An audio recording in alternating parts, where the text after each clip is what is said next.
No. Oh, we're hot. We're hot. We welcome you to Rao Family Stadium, Shuttleworth Park in wonderful Amsterdam, New York, for tonight's matchup between the Amsterdam Mohawks and non-league Troy Haymakers. Joining me in the booth, I'm Harry Tidwell. It's Matt Becker. It's our amazing producer, Nick Phillips. And Matt, last night we were down in Saugerties for that 10-3 Amsterdam win.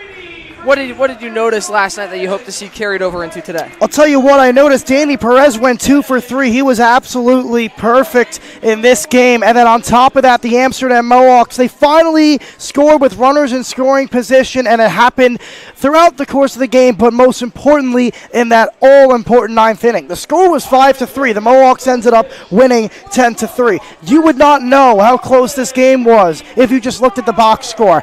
And they battled, they kept it close until they unloaded. And you know what else I'm noticing about tonight? Brand new jerseys. And also our camera's off, and I might have to go up on the catwalk and fix it. Uh-oh. All right, well, actually, both are off. Uh-oh. They are? Yeah. How do you know? Look at the other one. That might have to be a Nick Phillips job. I hate to say it.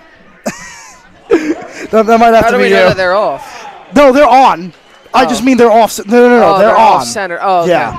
All right, so yeah, we have the white jersey switch with the Haymakers wearing red today. The Mohawks decided to go with the whites.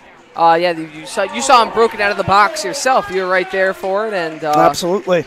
The white jerseys, they're looking clean, and like you said, in terms of last night's win, it was a matter of keeping the pedal to the metal. Not letting up. And that fifth run inning, they really poured it on and put that game away, and they were really hitting the ball well all night. They caught a lot of barrels, and headlined by Alex Juggins, who left the park over the right center field wall.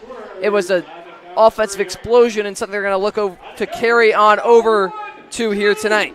Absolutely. It's going to be a great game. It's 7 innings to be exact. It is an exhibition game. It does not count, pardon me, towards the standings, but still is important for the progress of these players. You know what I'm going to do? I'm going to give this beautiful headset to our producer, Nick Phillips. Nick, I'm going to have you do just a little bit of color for a little bit for me, and I'm going to go up and call you and move that camera. And then the Are you other, able to get I can't reach to that one. I can get up top. I can't get that one, though. Yeah, you're going to have to do that one. You want to do that one first? All right. Nick's going to go up and do that one first.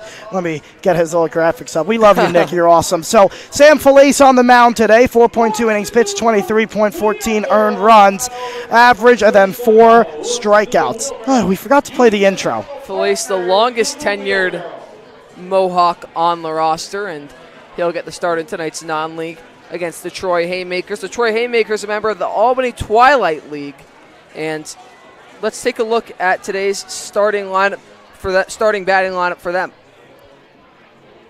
Did Nick make a graphic for it? I don't know. I don't know if he did. Well, we have ours. I know we have ours. Let's see if we have the other team. Yes, he does. Nick, you are unbelievable. So it's going to be Nate Figueroa leading off. And then it's going to be Adrian Hefner, Christian Mikulski, Justin Germain, Noah Jolly down there too, Tyler Sears, and Polo and Marshall. All right, let's take a look around the field. You got Jaden Harriel in left. Excuse me, I'm all over the place today. You got Harden over in left, McCrane in center making his rehab start, Schwartz in right. Moving to the infield, you got Jemison at third, Juggins at short. At second base, it's going to be Young for the middle infield. At first, it's going to be Ben Huckins making an appearance in the batting lineup. Behind the dish, it's Wes Walker. And as you noted, it's Sam Felice on the bump. Let me just, I should have called Nick. And let him, hold on. Keep going, I'm just going to call Nick. So Figueroa falls behind 0-2. We're going to get this camera. Younger brother of Ty Figueroa, as that one's foul left side. Absolutely. Ty, of course, a member of the the Glens Falls Dragons, members of the PGCBL. And speaking of the PGCBL, let's take a look at those standings. So the Amsterdam Mohawks won last night. That improves them to 14-6. The 0-2 pitch to Figueroa is low ball one. But yes, the win last night moved the Mohawks to 14-6. and that solidifies their position as first in the East standings. Absolutely. 2 games behind them is the Mohawk Valley Diamond Dogs, 2.5 games back the Saugerty Stallions, 3 games back the Boonville Lumberjacks, and then it's the Blue Sox, Dragons, and Outlaws rounding out the east side of things. Here's the score bug, just getting it all set up for Nick because we were a little bit distracted. This is not a final. The 2-2 pitch from Felice is popped up left side. It's going to be a tough play for Hardin. Heading over to the line. Lays out for it. Did he make the catch? No. It's a foul ball. He just missed it. And Hardin's down, getting to his feet. Now we're going to see if he's okay. A little bit shaken up, but he's getting to his feet, so hopefully he's okay. We know that the Amsterdam Mohawks, well, recently in these exhibition games have had a couple of injuries with Luke Costello and his hand, so Sebastian Hardin looks to be okay as he gets up. Heads back over to left field, so yes, we'll presume that he is okay out there. And yeah, you spoke about injury. We actually have a couple guys. Well, we have Brandon McCrane making a rehab start tonight. Yes. He was dealing with that wrist injury. He was day-to-day for the past week or so, and now he's back in center field. He's not sure if he'll play the whole game or just be looking to get in at a bat or two, but he says he's feeling good and is excited to be back in the lineup. As we spoke to him earlier, Sebastian Hardin makes a return from his showcase in Indianapolis.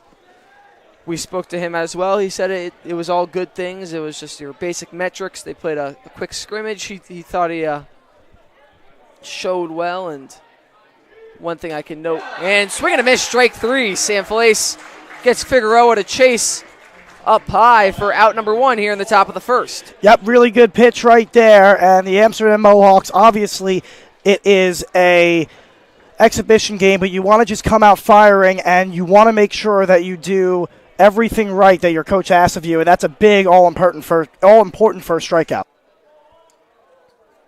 So Felice gets his first big swing and a miss there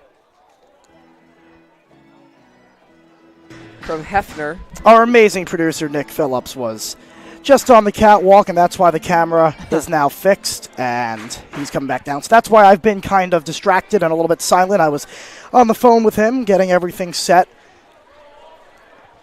He's amazing.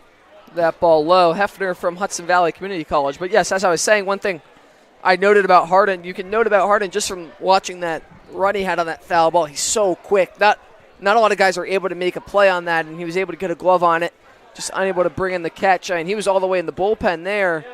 Would have been a tremendous play from Hardin. Yeah, you're absolutely right. Not a lot of guys are that mobile. Usually it's the center fielder, the left and right fielders. It's a plus if they're speedy, but at the end of the day, they're just supposed to make catches, and you get the added bonus with him. And, yeah, you're completely right. I mean, the way he's able to shift from left to right, and he does it at second base, too. I mean, you can really put him anywhere. He's so special. And the fact that he even got to that ball and even got a glove on it is just spectacular. So the 2-2 pitch to Hefner from Felice is high and out, ball 3. It's not a bad miss. Yeah, not a bad miss. You're trying to get Hefner to chase a little bit outside of the zone there. You don't give him anything too good to hit. And yes, a pitch that you could waste if you're Felice. You just have to remember to pound the zone here and challenge Hefner with something. The 3-2 pitch is swung and miss. It's a swing and a miss from Hefner for out number 2 here in the second.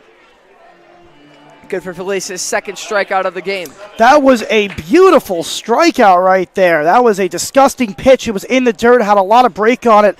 And to throw that pitch, it was a 3-2 count, right? Yes, full count. I mean, you're throwing that pitch 3-2. That is just gross, and that is a gutsy pitch. And it's really nice to see Sam Felice pull that off. You know, usually pitchers in a 3-2 pitch, you want to go to your best pitch, and for Sam Felice, it is that curveball. But he also has the fastball, and I love how he just went back downstairs and got him fishing. Christian Mikulski in the box, a member of SUNY Adirondack. Did he go there? Yes, he did. That's strike number 2, and Felice with an opportunity to strike out the side here in the top of the first. That would be impressive.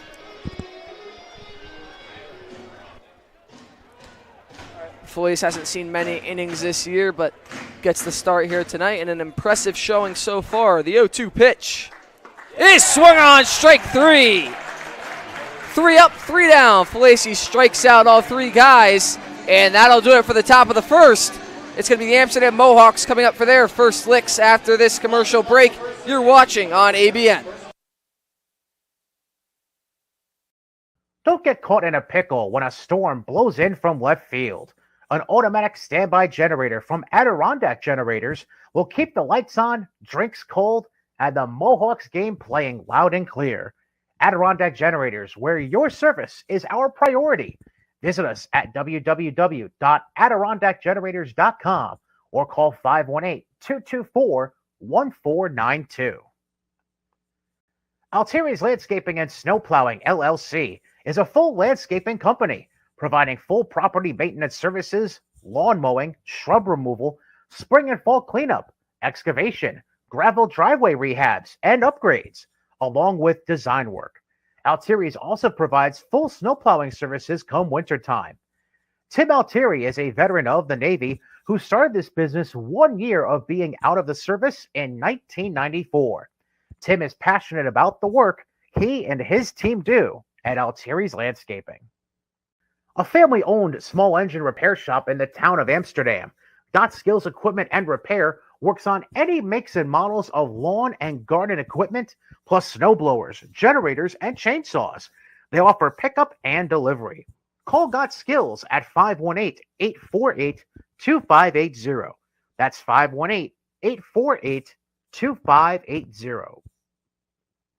The Montgomery County Office for Aging is committed to serving the older citizens of Montgomery County. Check out officeforaging.com to learn more. Your local Amsterdam Taco Bell is proud to support the Mohawks. Be sure to stop by after the game to satisfy all your cheesy, crunchy, melty cravings. Open. Throw the headset on, Nick. Matt's currently fixing our camera, so he's going to get a call from him right now. I'll mute you for now. Time for the bottom of the first. It's going to be Sebastian Harden leading things off. And on the mound for the Haymakers is Brendan Shea, 5'10", 155, right-handed pitcher from Hudson Valley Community College. Harden's first game back this week after attending a showcase down in Indianapolis, as that's in there for strike one. He's excited to be back, and Matt's not here right now, but we got to talk with Sebastian about his car ride back. So we did the whole car ride back from Indianapolis, and it was about 10 hours or so altogether. I believe about 10 hours or so. I'll have to fact check myself on that. We were asking what he was listening to. He said he jumped around on music genres a little bit, as that one's foul back for strike two, 1-2 count. And I started with some old 80s rock and bounced around the country, old and new country for a little bit. So a wide variety of music taste for Sebastian Harden, but the 1-2 pitch is fouled back over the netting, and we'll do it again. 1-2. Matt Becker's currently fixing our camera up top, so for those of you watching at home, hope you can kind of see it moving right now.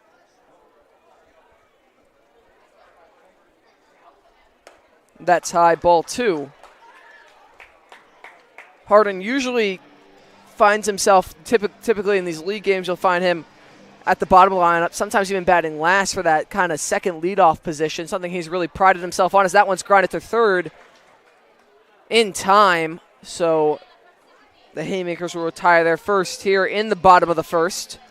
But yeah, Harden typically serves as that second leadoff sort of guy, and we've talked to him about that, and he really prides himself on that and his ability to watch every pitch before he comes up to the plate, because usually if you're batting in that 10 spot, if you're the Mohawks batting 10, you've seen upwards of 40 pitches by the time you're coming up to the plate your first time. So he does a really good job of knowing what pitch he's going to get and attacking that pitch, and has started a lot of rallies and been a spark for the Mohawks offense, as that's strike one to John Young Jr. Matt's making his way back up now.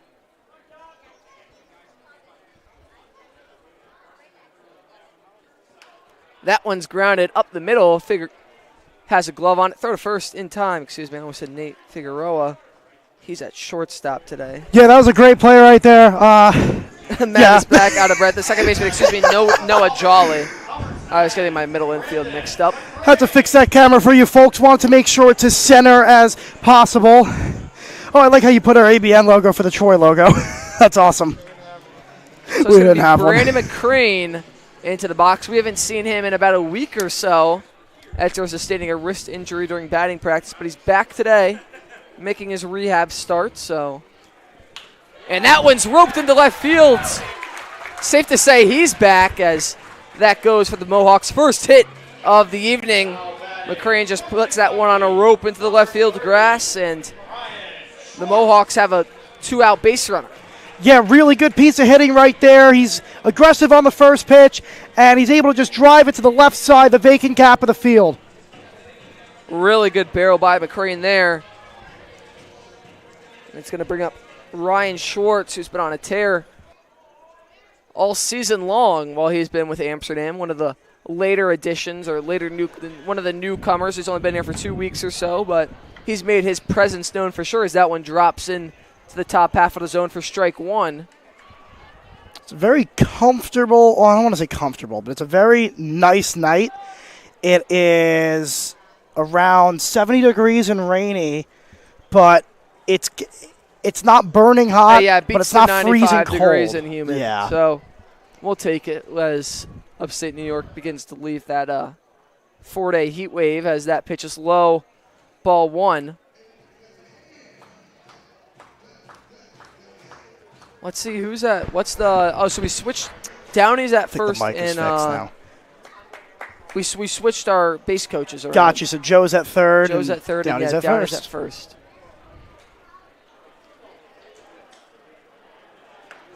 Breaking ball finishes outside, ball two. It'd be interesting to see if McCrane steals. Obviously, his injury came the first time on his wrist on the slide, and now that he's injured again and he just got off the day-to-day, it'll be interesting to see if Pick we get off any towards motion. first, not in time. Yeah, I wouldn't expect McCrane to, especially in an expedition game like this, Yeah. I wouldn't expect to see any motion over at first, especially since he sustained that wrist injury.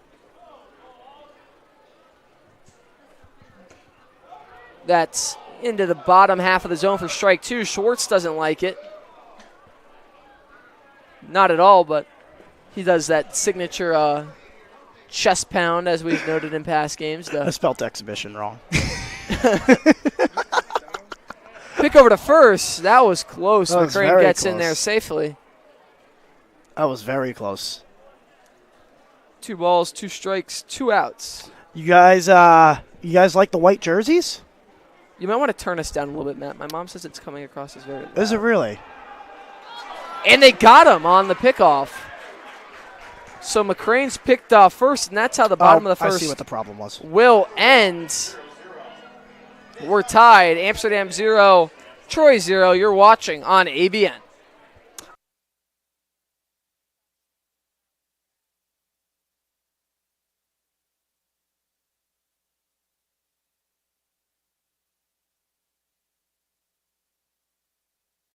MCT Federal Credit Union is a member-owned financial cooperative serving all of Montgomery County, providing financial solutions since 1960.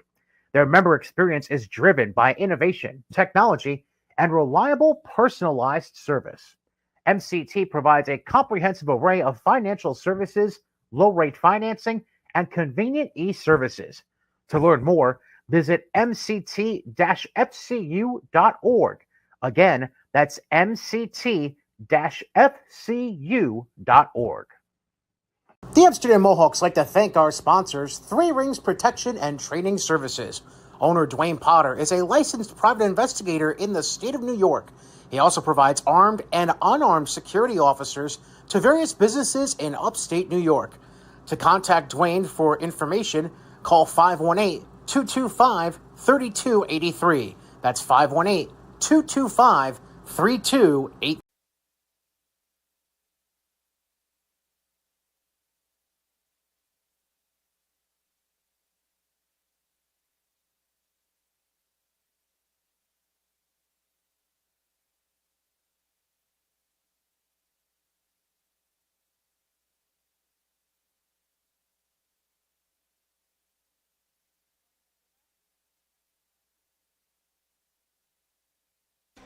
We welcome you back, Ralph Family Stadium, Shuttleworth Park, and it's time for inning number 2. Sam Felice went 1-2-3 in the top of the first, and leading off, it's going to be Justin Germain, the first baseman, batting from the right side. Felice, first pitch, high, ball 1.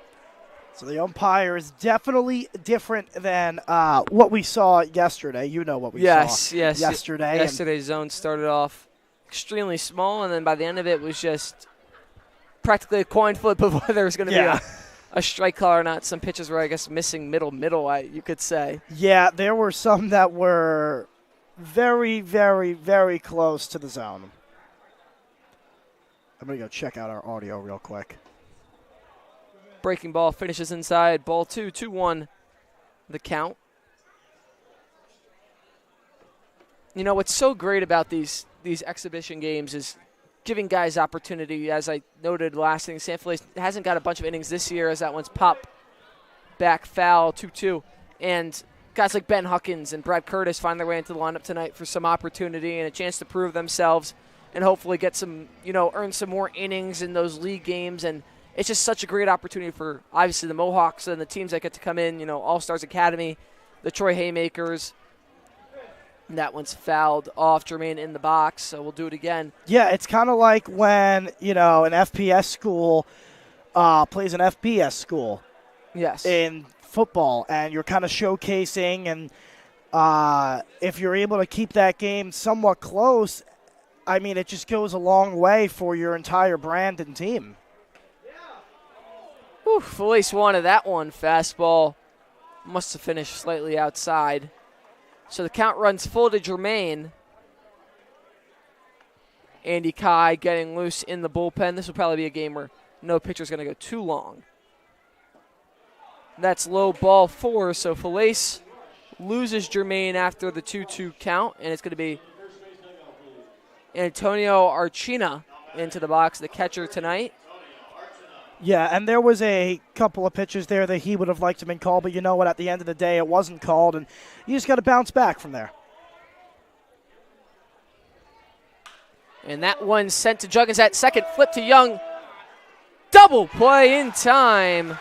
6-4-3 double play. Juggins, Young, and Huggins for the first 2 outs here in the top of the second. I mean, this is tailor-made. It's a beautiful double play. Really good job by Juggins at short, and then the flip and the throw. John Young Jr. with a great job as well as making that quick turn and not rushing the throw. So the walk doesn't hurt Felice at all as he's able to get the double play with the very next pitch. As that's low, ball 1. It's Donovan Roden, the left fielder in the box, right-hander from Keystone College.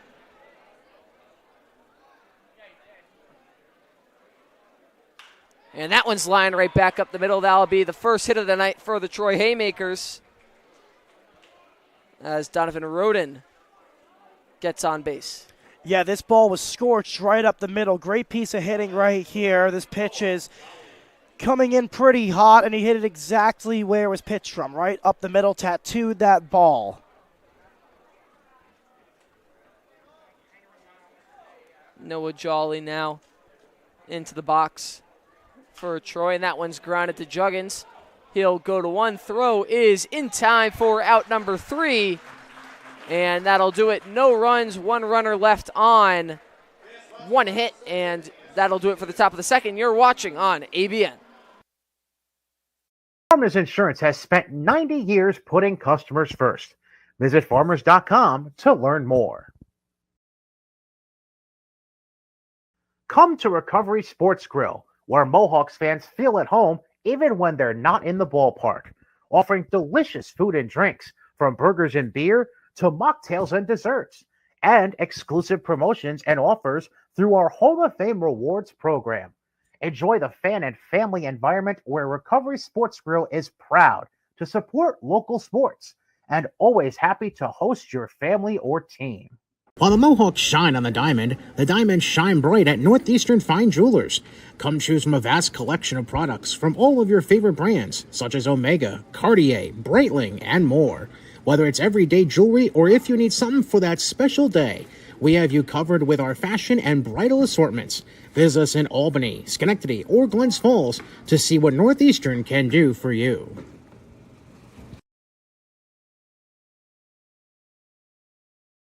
When the Mohawks win, you also win at McDonald's.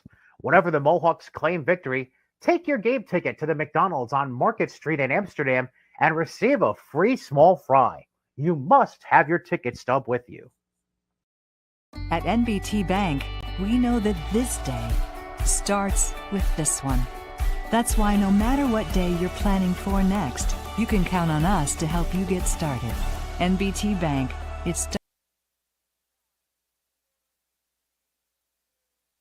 So it'll be Schwartz back into the box here in the bottom of the second after McCrane was picked off to end the bottom of the first. One thing I realized since you were out fixing the camera last inning, we never took a full look on the Mohawks batting order here tonight. So we'll do that really quick. Leading off, it was Sebastian Harden, John Young batting second, McCrane third, Schwartz fourth, Will Cowan DHing batting fifth. You had Wes Walker sixth, Alex Juggins seventh, Peyton Jemison eighth, Ben Huckins at first batting ninth, and then Brad Curtis, he's EHing batting 10th. You know, Nick brought up a great point to me thinking that Lou Costello was batting, and you know what? He does have a point because if you look at the box, it's number 30. Now, it is Schwartz, but I guess Ryan Schwartz decided to take the number 30 as that pitch is a called strike on the outside corner. So it looks like a little bit of a, oh, well, you know what? They're wearing new uniforms tonight, so remember that. Yes. And maybe they didn't get one for Schwartz by accident, and he's just going to happen to wear Costello's.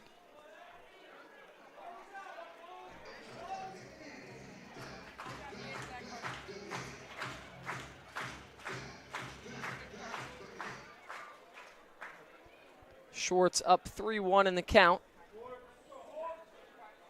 And that will be ball four. So the Mohawks get their first base runner in the bottom of the second on base safely, and that's going to bring up Will Cowan. Will Cowan yesterday, 1 for 4. He had a base hit in the 5th inning, but then was caught stealing on the throw by Sanchez.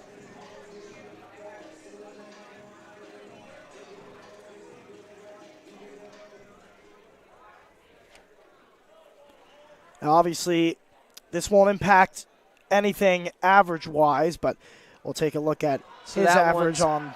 Popped up. Who wants it? And it's hauled in for out number one by Noah Jolly. 150 average on the season, as I was about to say, but that doesn't change because that doesn't matter.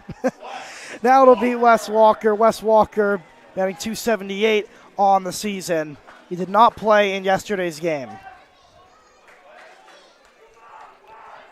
Harry, I have a question for you. So you've obviously played in exhibitions before, right? Yes. How is it mentally? You know you're in an exhibition game. How do you go out there and go about the game? Yeah, so as a non-league player, I was typically the guy that would get in those non-league games. That one's roped up the middle and through off the glove of Jolly, and Schwartz is going to round second. He's going to try for third, and he's in there safely.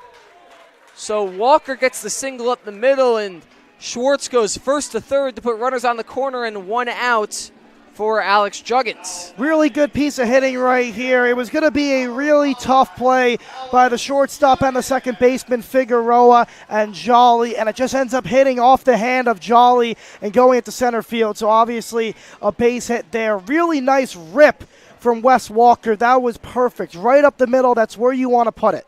And Juggins obviously had that 3-run shot over the right field wall last night. Probably would have hit the scoreboard if it were here at Ralph Finley Stadium. And that one's torched into the right field grass. Schwartz will score with ease. Walker on his way to third.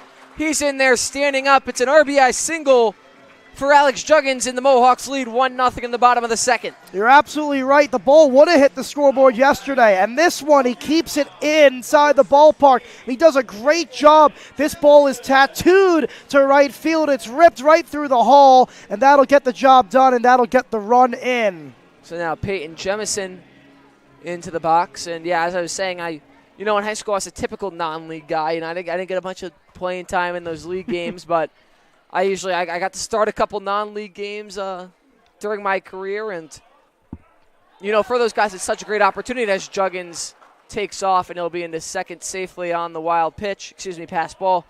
But, yeah, it's a great opportunity for all these guys, as I noted earlier, like Ben Huckins or Brad Curtis or Sam Felice, who's starting on the mound tonight, who, just don't get that everyday playing time, but have an opportunity to really showcase their talent here tonight. And absolutely, obviously, you don't want to let off on the energy. You want to keep that energy up, and you want to treat it like any other game because it's a chance to prove yourself. And the last thing you ever want is to lose one of these games. It just kind of brings down the overall team confidence. So yeah, and they lost to the high schoolers at All-Star Academy. Yes, and that kind of brought them down a little bit. So they kind of, I'm not saying you want to beat up on the Haymakers, but you want to just have a nice, convincing win just to boost the morale. And it doesn't matter if you played good or bad. It's the end of the day. It is an exhibition, so you can't harp on it too much. And hey, the teams that come in here are going to really want to get a win as Shea flies one into left field. It is caught. Walker will tag.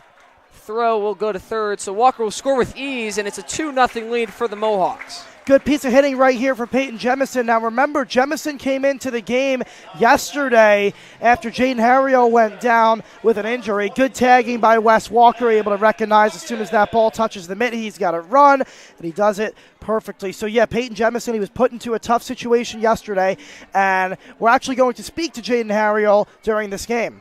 Yes, Jaden Harrio, and we'll leave the other one as a surprise. Yes, because also he's a fan favorite. I could see him totally forgetting. So I could absolutely. We're not going to reveal until he's actually here. Harrio will remember. I am gonna put the mic in right now before I forget. So let me set that up for you folks. So Ben Huckins in the box for his first swings of the season, as that one's fouled back. Strike one, fouled into the glove. Strike one. 1-1 count. Yeah, we didn't get to talk to him, but I want to know if how he hit in high school. It had to be good if he's going to hit right now. Ben, I remember speaking to Ben earlier this season, and he noted that he did take some swings last year, especially early on when they were waiting on some guys to get here.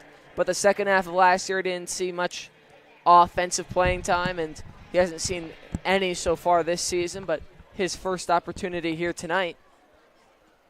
How do I sound? Great. All right, good. As always.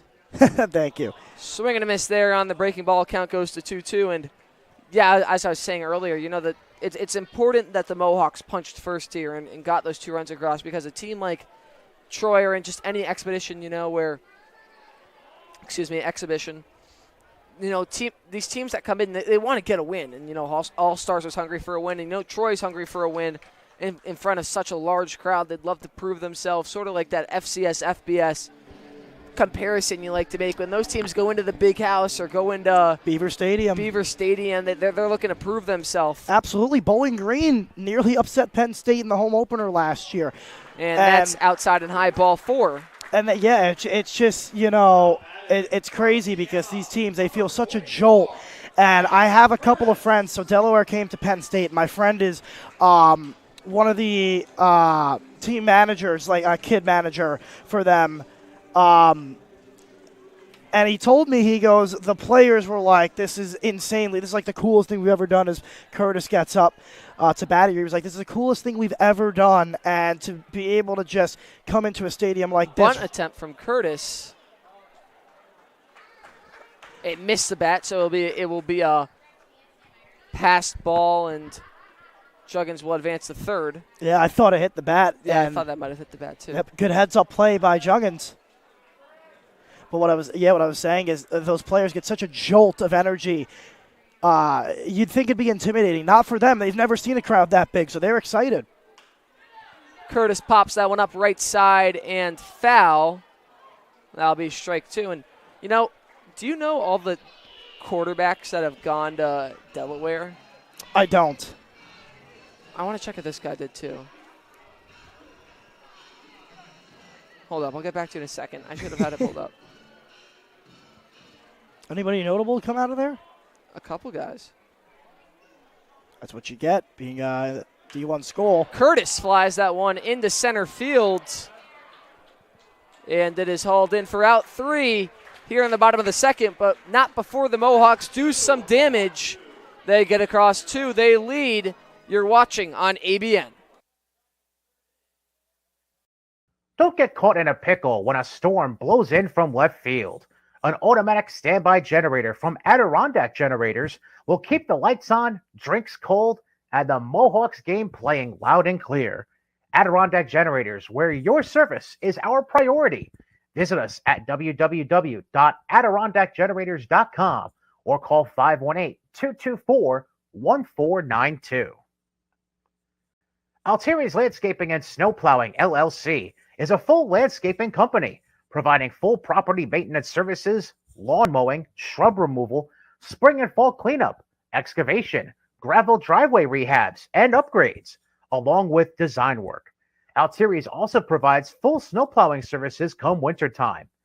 Tim Altieri is a veteran of the Navy who started this business 1 year of being out of the service in 1994.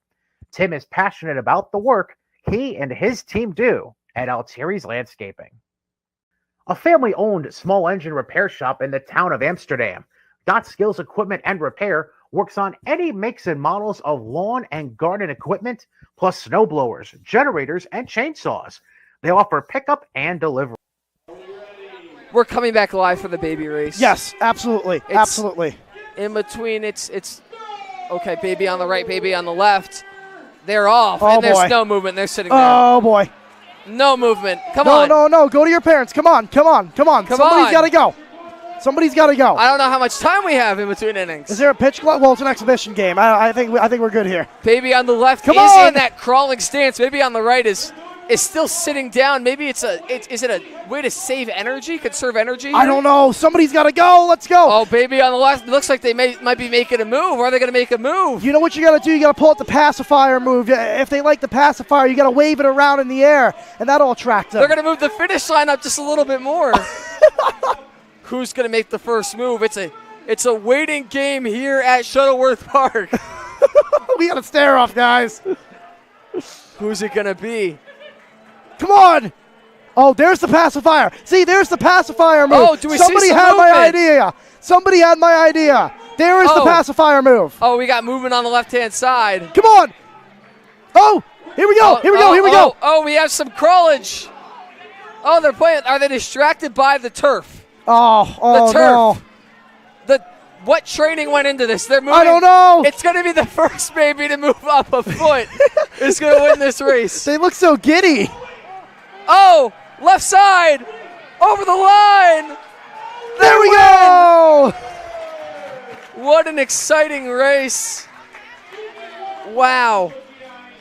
And what a disappointing effort from right side, baby. You know, Yeah, right side, you train baby. for these moments, and the moment was too big for them. You know, they got there and they were too afraid of the lights, and they couldn't even move a muscle. Yeah, you're completely right. I mean, right side baby had no mechanics, and that was the overall problem. I don't know what goes on in the bullpen sessions, but yeah, you take a look here at the replay. Right side baby, he really isn't doing much now. Good play from the coach to try and get the pacifier play. I thought that was a really good idea, but at the end of the day, there's no mechanics in the right side, and that's something that, yes, it's taught, but also at the end of the day, you have to be naturally born with mechanics to be able to perform this type of thing. Now, left baby kind of got bailed out with the poor performance from right baby, but left baby obviously a lot better training and maybe a little more time on the treadmill is what got that baby the win. Yes. Is that elite color right there? Yeah, that's some real insight. Were you a professional baby racer yourself? Yes. I don't think our top third guy. No, I was a baby racer. The only problem was I wouldn't go to the finish line. So my mom always tells me that she let me go at a park and I'd run away. Like, I just didn't want to be near her. So if I was in that baby race, the problem is I would have saw my mom and went the opposite way. That's my problem. I was very high energy. I loved to run away, and she'd have to chase me. Well, the only thing more exciting than a baby race is that Andy Kai is taking the mound for the Mohawks. We waited in the McDonald's drive-thru yesterday for 30 minutes, by the way. What was you and Andy? Yeah, I got a 10-piece meal. He got a double quarter pounder, and it was we got back late because you got your stop late. Yes. And because we hit the 4-hour mark on the game, and Andy and me were like, we need McDonald's, and we're sitting there for like 30 minutes, and we see Griff and Joe there as well. A lot of players were there. That one's foul left side. I don't think our third inning guest is going to join us today. No. I can go get him. You could. You could. Is it worth it? Do we have his number? Does Jack? No. Jack, do you have his number? Well, I don't think they have their phones on them. They don't have their phones on them. Yeah, never mind. That one's popped up shallow left field. We need to get Manny Santos. Yeah, run out and go get him. We want to get him on the headset. We ruined the surprise, but we need Manny on the show. He's gonna what you guys did a couple days ago.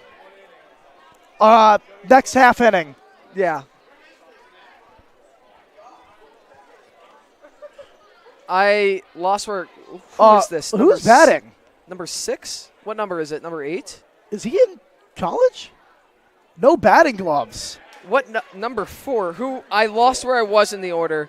They went 1, 2, 3, 1, 2, 3, right? Or no, 1, 2, 3, 4.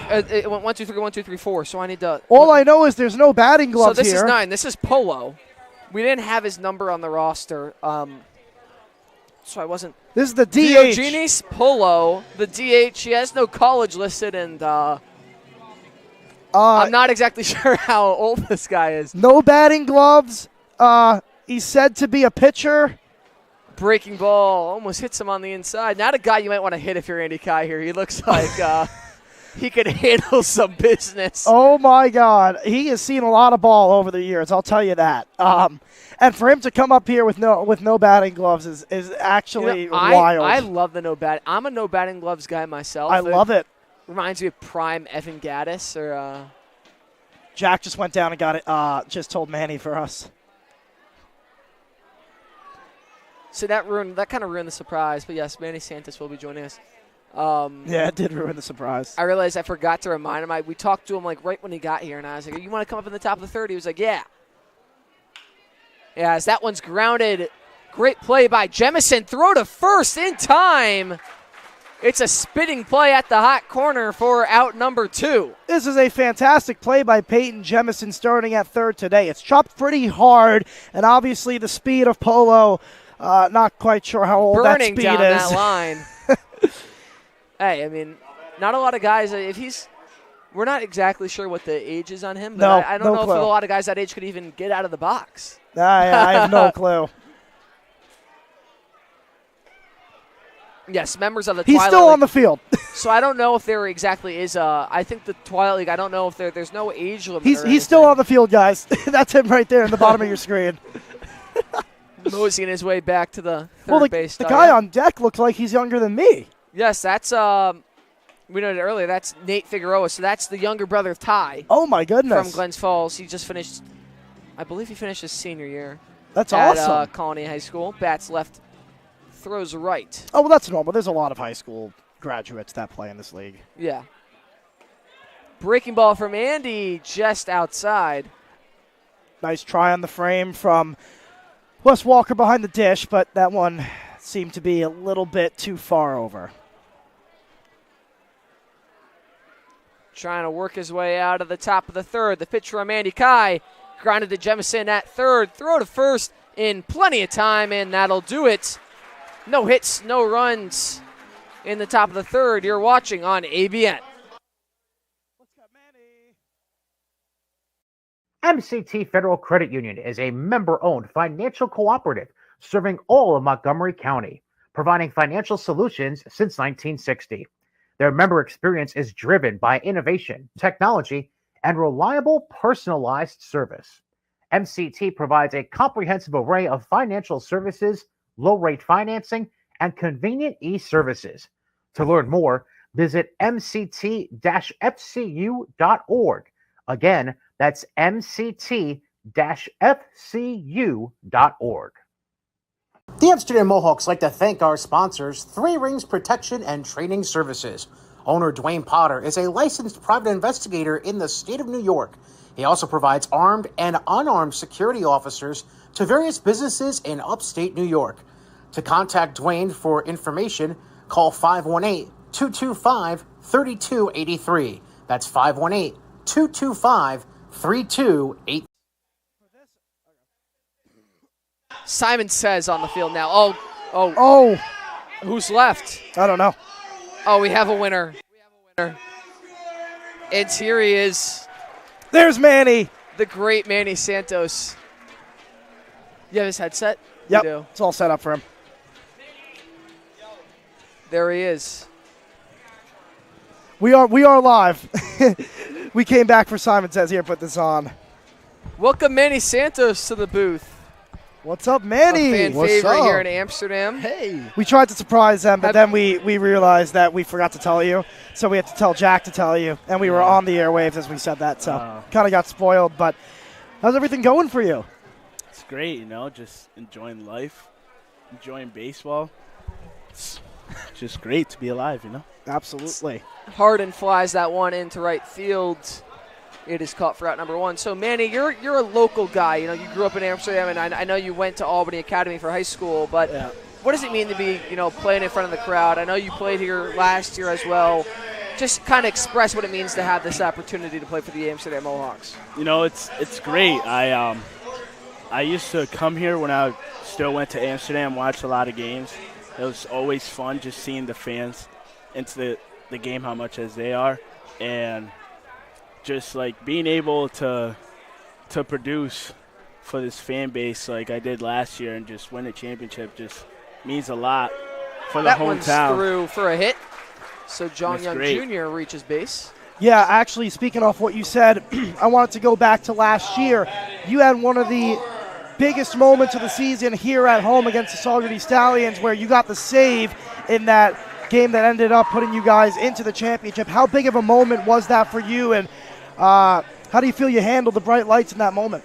It was a pretty big moment, but my whole life, that's just where I've been put into. Like, I was always a closer. I was always a guy that would come out and just shut the door. So it was just like another day at the office, just like go out there and compete and give it your all, and then that's like what I did and came out with a close. And how fun is that combo of having yourself and Derek Duval, like the ability to close games on back-to-back nights and keep your arms so well rested? How's that tag team been working out so far this season? It's great because we could just go back-to-back. Like, I don't have to throw 2 innings every time. Like, I could go 8 and then Duval goes 9, or Duval goes 8 and I go 9. So it's like it's great, just having another guy that just it's tough as nails out there. So you obviously go to the University of Rhode Island. How have they really helped your development? They helped me like form into a better player, as in like they know like how good I can be, and they just fill me with confidence. The coaching staff really believed in me this year, and I got a lot of opportunity. And next year, they expect a big role out of me, so they just give me confidence. So I've been asking the pitchers this because we've brought up only pitchers so far, but summer, obviously, it's kind of a place where you can be a little bit more relaxed and try something new. Has there been any new pitches you've been working on? I changed my slider grip, actually, and it's worked really well. The first time I threw it was at Saugerty's, actually, and I got the save there. Not the save, the close. Yep, that was that 15-9 win. Yeah. I got a new slider grip. I'm trying to throw more changeups so I could get more feel of it, because if I can throw 3 pitches for a strike as a guy from the bullpen, like that's really hard to hit because you got to worry about 3 pitches. So, but yeah. McCrane walks, so it'll be runners on first and second for Ryan Schwartz. And another question we've asked all the pitchers, we had to ask you, Manny.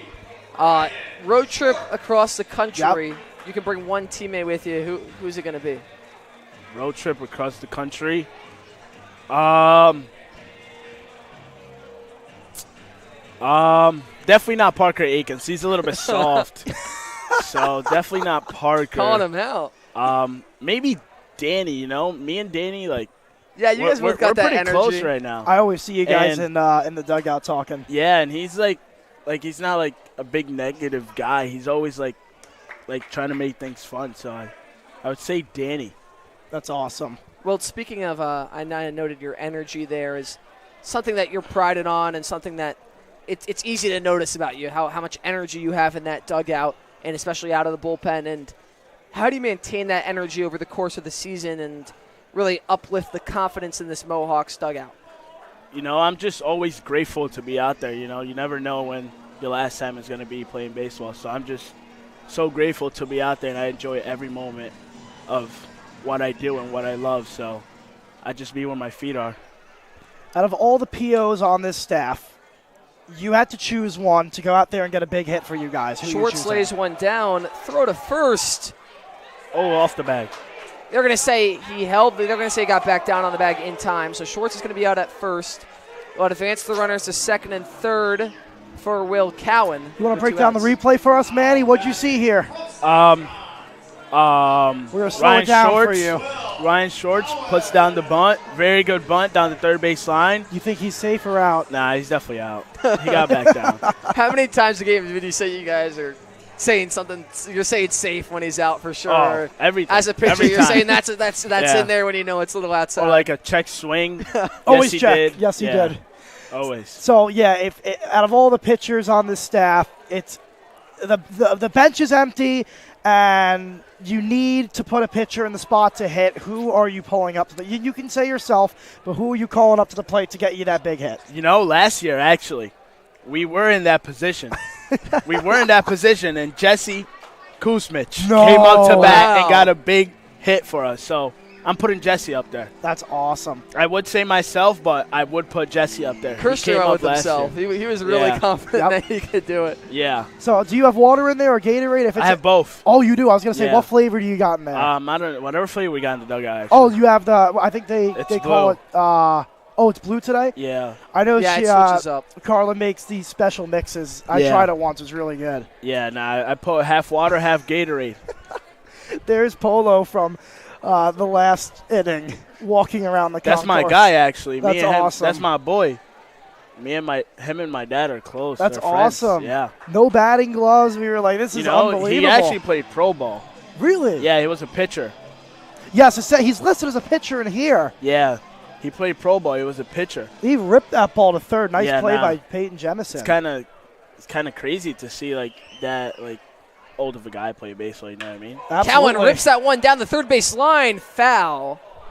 A little bit of delayed call there. Wasn't sure at first, but I know you just talking about that Gatorade water mixture. Is there any food that you go to before game, especially if you think you're pitching? Or during. Is there a pregame meal or during game meal you like to get? Probably. I love getting acai bowls before the game. I love eating acai bowls. But during this season, at school, I would always DoorDash Panda Express. Love Cowan Panda walks. Express. And it'll be Wes Walker up to the plate with 2 outs and the bases loaded. Do you have any certain rituals that you do before games, or honestly, even anything that you do when you know you're probably going to pitch that day? Do you drink anything different? I know some people do pickle juice, or there's all these weird things that just magically helps your velo. Do you do any of that stuff? No. The only thing that I really do, I always, if I know I'm pitching that day, I'll come out a little bit earlier and just try to get a really good stretch in. Down the line during the anthem, I just always pray, stay humble during this time and be grateful to being out here. But besides that, I don't do anything different. I mean, maybe take ibuprofen before I go down to the bullpen always, but absolutely, that's about it. So bases loaded for Wes Walker. What's the approach here if you're the pitcher? So it's bases loaded, it's 2 outs. How are you looking? And you know Wes Walker better than anybody. How would you pitch him? Because you have a full scouting report on him. You're his teammate, so. I honestly would try to come inside here. Walker's going to take it from the left-handed box here. Yep, switch hitter. And that one hit. That's what he did. He came inside. Yep, a little bit too inside. So, yeah. So that'll score Young. And the Mohawks will get one across here in the bottom of the third. They lead 3-0. It'll be Alex Juggins next into the left-handed box. So you know Juggins went deep yesterday from this exact side of the plate. Yeah. As a pitcher, do you know that going into this? Did you take a look at any of that before the game, or is that relayed to you at all? For summer ball, probably not. Definitely not for summer ball. Rhode Island. School, yeah. School, we do scouting report before every game, so we just go over stuff where to pitch to guys and their strengths and not. How hard is it during the game? Obviously, you have to juggle a lot of stuff between who's on base and getting signs of who's coming up. How is it tough to kind of remember, this guy, I've never faced him before, but we spoke at that, I got to pitch him in? Not really, because actually at school, like our whole motto this year was come in on guys. So that's what we try to do the whole season. So, and like as a relief pitcher, I just like watch hitters. So like I know like what I need to throw to them. That's interesting. Yeah. So I was, my bad. I wasn't sure. I had a question for you. I'm blinking. As that's in there for strike one to Juggins. I know what I wanted to ask you. Did you make the trip to the College World Series Regional? Were you? Yeah. How was that? Yeah, I did. That was sick. Insane. Like going down to LSU and just seeing like a bigger school than mine. It was just sick. Like they have everything over there. And that place is great, Louisiana. If you ever go down, try some crawfish. It's You're amazing. a big crawfish guy? Amazing. Great crawfish down in Louisiana. Are you excited? You think Rhode Island has the team to make another run next season? We could, yes. We do have guys coming back that played great last season. Our whole staff is back, so that's great. We're looking good, so that's what we're hoping to make another run. Well, Matt, anything else? I'm good. Well, Manny Santos, thank you for joining us here in the booth. Thank you. The Mohawks leave them bases loaded here in the bottom of the third, but not before scoring one. You're watching on ABN. Farmers Insurance has spent 90 years putting customers first. Visit farmers.com to learn more. Come to Recovery Sports Grill, where Mohawks fans feel at home even when they're not in the ballpark, offering delicious food and drinks from burgers and beer to mocktails and desserts, and exclusive promotions and offers through our Hall of Fame Rewards program. Enjoy the fan and family environment where Recovery Sports Grill is proud to support local sports and always happy to host your family or team. While the Mohawks shine on the diamonds shine bright at Northeastern Fine Jewelers. Come choose from a vast collection of products from all of your favorite brands, such as Omega, Cartier, Breitling, and more.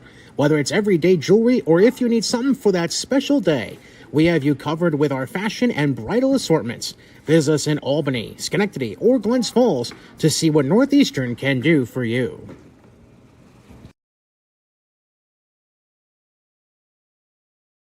When the Mohawks win, you also win at McDonald's. Whenever the Mohawks claim victory, take your game ticket to the McDonald's on Market Street in Amsterdam and receive a free small fry. So Bobby Witt will join Team USA in the World Baseball Oh, Classic. he will? That made official today. Yep, that is the best shortstop in the league. There's Jaden. We got our guy. Probably going to have Jaden go the full inning depending on how fast this inning goes. Harry, don't bring up the injury. Yeah, got it. Besides that, yep. I forgot to say that. Figueroa leading off in the top of the fourth. Whoa. That one's fouled back. Just right here. between. You ready? So There it's you go. Jaden Harriel, our first positional player of the year. Jaden, thanks for joining us. What's up, guys? I can't ask him any pitcher-related questions. I just cut my mic. I've been asking so many pitching-related questions. Well, Jaden, pleasure to be joined by you. Now, you obviously go to UCF. I got to ask you, a day like today. FAU. Oh, FAU, pardon me. A day like today here. I knew it was Florida. A day like today in New York, how does it compare to Florida? It's freezing up here. I mean, I get up every morning and I'm in like a jacket and joggers. Like I can't walk out the house with pants on. And my parents apparently like, is it hot for you, or is it cold for you? I'm like, I'm freezing up here, and then they just all laugh at me. So you're missing the heat wave. Oh yeah, for sure. You wish it was still here. Yeah, I mean, there's no beach here either, but it's just like, I'm like, but it's a nice place. I mean, a change of weather is also very good, so it's good to have a little cold. That's crazy because I was in Florida in December for the Orange Bowl where Penn State lost, of course. And to who? it doesn't matter. It doesn't matter. And it was 55 to 60 degrees there in December. And we walk around. We're going in the pool, by the way. And we're in my friend's grandparents' development. And people are walking with full winter coats. And I'm like, this is insane. I'm in shorts and a T-shirt. I believe it. I believe it. No, people are. If it's below 75 in Florida in the morning, people are walking out the house covered up. I mean, it's always been like that. So is this your first summer league team? Yeah, first summer league team. I mean, I played at a local team last year, but this is the first time I've truly experienced this level of baseball during the summer. And how's that experience been for you so far? I've really loved it up here. I mean, the level of competition after not playing all year just because of a red shirt, I mean, it's just like kind of finding the love for the game again, and I've really enjoyed it. I mean, I've had ups and downs here, but like just the environment, the coaches, like it's unbelievable. And you're coming off some really solid weeks where we've noticed your pop and your ability to have those extra base hits almost every game, it seems like. So what's your process up at the plate and getting a pitch that you can hit hard? I'm big on hunting the fastballs that really early in the count. I mean, growing up, me and my dad used to always go up to the field, and usually it's like if he's going to throw you something in the zone, you got to do your best to hit it hard somewhere. And definitely Griff enforces it every day, like sit on the fastball. Good hitters hit the fastball. Like, you got to hit for power, like, if you're going to play and stuff like that. So all credit to Griff and, like, all my coaches growing up about just, like, going up to the plate with the plan, being first pitch ready. I mean, that's the biggest thing in baseball. If you can hit the fastball, adjust everything else, then you'll be a good player. Is there anything that you've learned here that has really improved your hitting that you never have heard before? I mean, Downey's great. I mean, I love that guy. He definitely changed. I mean, I was coming in here with a little bit of struggle, like standing on my front foot and stuff, but me and him and Griff and Joe have been working every day, just trying to stay in my back hips, seeing the pitch, loading early so you got more time to digest, and I mean, I really think that's helped me a lot. I keep forgetting my questions as that one's popped into center field. McCrane coming in on it. He'll haul it in for out number 3. We'll keep it here. What was I going to say? I've been blinking all day. I got one for you. We've been asking all these questions to pitchers, but I'm actually going to change it up for you. I'm going to make it a little bit different. If you were stranded on an island and you had to pick one person on this team to be with, who would it be? Chris Holcraft. What, just because he's a big personality guy? Me and him have been bonded here since day one. I mean, I got to thank God for that guy, bro, because he's kept me from throwing my helmet, losing my mind here sometimes when I'll be in and out, but that kid's a character. Always on the golf course with him. I mean, I love that kid to death. Yep, I saw you guys one time. Yeah, now me and Matt have been in the locker room a couple times talking to you guys, but just in general, what is this team like? You know, you guys seem such a close-knit group that's played together for years, not a month. Yeah, no, I mean, from the get-go, I mean, guys are really, like, out there. I mean, I'm used to playing on some summer teams that are, like, takes a while for a little bit for people to warm up and stuff, but I would definitely say, like, us being able to joke around with each other, I mean, it's just, like, everyone's so friendly. No one's really, like, everyone's come from the same spot, like, not playing a lot. Even the guys that do play a lot understand that they did their time on the bench and stuff like that. So it's really just, like, a motivating locker room and just jokes flying everywhere, just trying to get better. Everyone's here for the same reason. So I think that's a big thing that everybody understands why we get together so well. Are there any, we asked this to everyone as well, is there any pregame ritual or superstition that you like to follow day of a game? I kind of keep it simple. I mean, my host family's great. I mean, they just let me chill out on the couch. I usually just take a nap and watch Netflix before the game. So that's usually my pregame ritual. You know, I was talking to Bray today, and I asked him what he did today. And his host family has a 9-year-old kid, and Bray plays on his console and made his own Road to the Show character and made it to the big leagues. And then the little kid asked him, hey, could you make me one too and get me to the big leagues? So Bray said he was grinding MLB The Show all day. I could have get this kid to get him ready for the show. And hey, tell Bray to play me in Diamond Dynasty. We'll see how that goes. Dude. Oh, geez. Who's the best MLB The Show player on the team? Have you guys tried to settle that at all? Or? I really don't know. I mean, I suck. So, like, these guys are like. Do you have a go-to video game? Or? I play a lot of old school games. I mean, I've been playing a lot of, I forgot what it's called. I think Fight Night on the Xbox 360. Right. I play a lot of that. That's a throwback. Yeah, and then, I mean, I play the show, like, here and there. Like, these guys are, like, World Series, and I'm just, like, yeah. I look like to be honest, I might be near that. Yeah, I'd be like, I'm not even close to these guys, and they're all talking about these cards and stuff. I think I don't have the patience for it. I don't either. Not That's at all. why I just use. I'm kind of like the Rays, where I just use house money, and I'm also just skilled at the game, so it works. Yeah, no. I mean, I think Manny's the best player. I don't know though. I mean, I gotta play him. They're all talking about it. I know Bray beats his host family's kids, and then will be the show like 4-0. Yes, he was. He was telling me he whoops up on them and out of the show. He does not take it easy on them, but I think Manny's the best player on the team. Bray takes it easy on nobody, as last night when we played that game of Mafia on the bus. It's my first game, so that's a tradition on the bus. They play Mafia, and Bray was the Mafia the first round, and the first person he chose to knock off was me in my first game. So I was the godfather. Yes. I'll tell you, Mafia is a tradition throughout all baseball. I was speaking to my other boys who are announcers. I forget what league it is, but they're with Charleston in Virginia, and he said we had a 2-hour bus ride. So you play Mafia? He goes, of course. I go, it's everywhere. Yeah, no. Even Griff came up to take a look. To listen in. Yeah, he's just laughing. I mean, Moff on the way back after a win is probably one of the most, culture things in baseball. I think every team does that. Yeah. Brings a team together. Always a good laugh after the game. I mean, you guys see it on the bus. We're super loud. I don't know how we don't get in trouble, but, you just see how much we laugh. It's just a great bonding moment. Harry came out with fire yesterday. I thought he was going to kind of lay low, and then middle of the game, he just starts calling out people in the back. I'm like, wow, look at this. Yeah, no.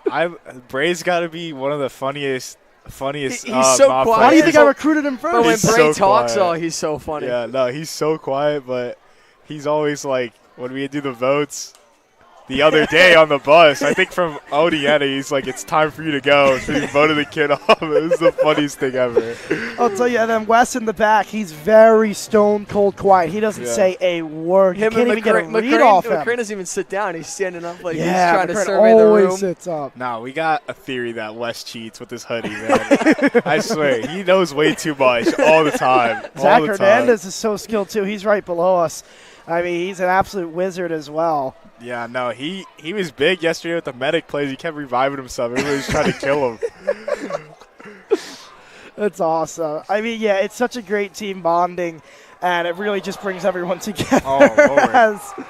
So Huckins gets hit. He'll take drilled. first base, and we had a pitching change. It's Logan Smalley, I believe. I think you're right. We asked this to the pitchers about who they feel in the biggest moment they need a hit, and you can only pick from the pitchers who can get it. Who do you think from all the pitchers can get that big hit from you guys? That's a good question. I don't know. A lot of them they're all talk. But Manny did go to college as a two-way, so I would have to. Oh, my gosh, That Brad. one scorching to left field from Curtis. Off the wall. He'll round first, and he'll put on the brakes and retreat back to the bag. That one almost got out of there. Curtis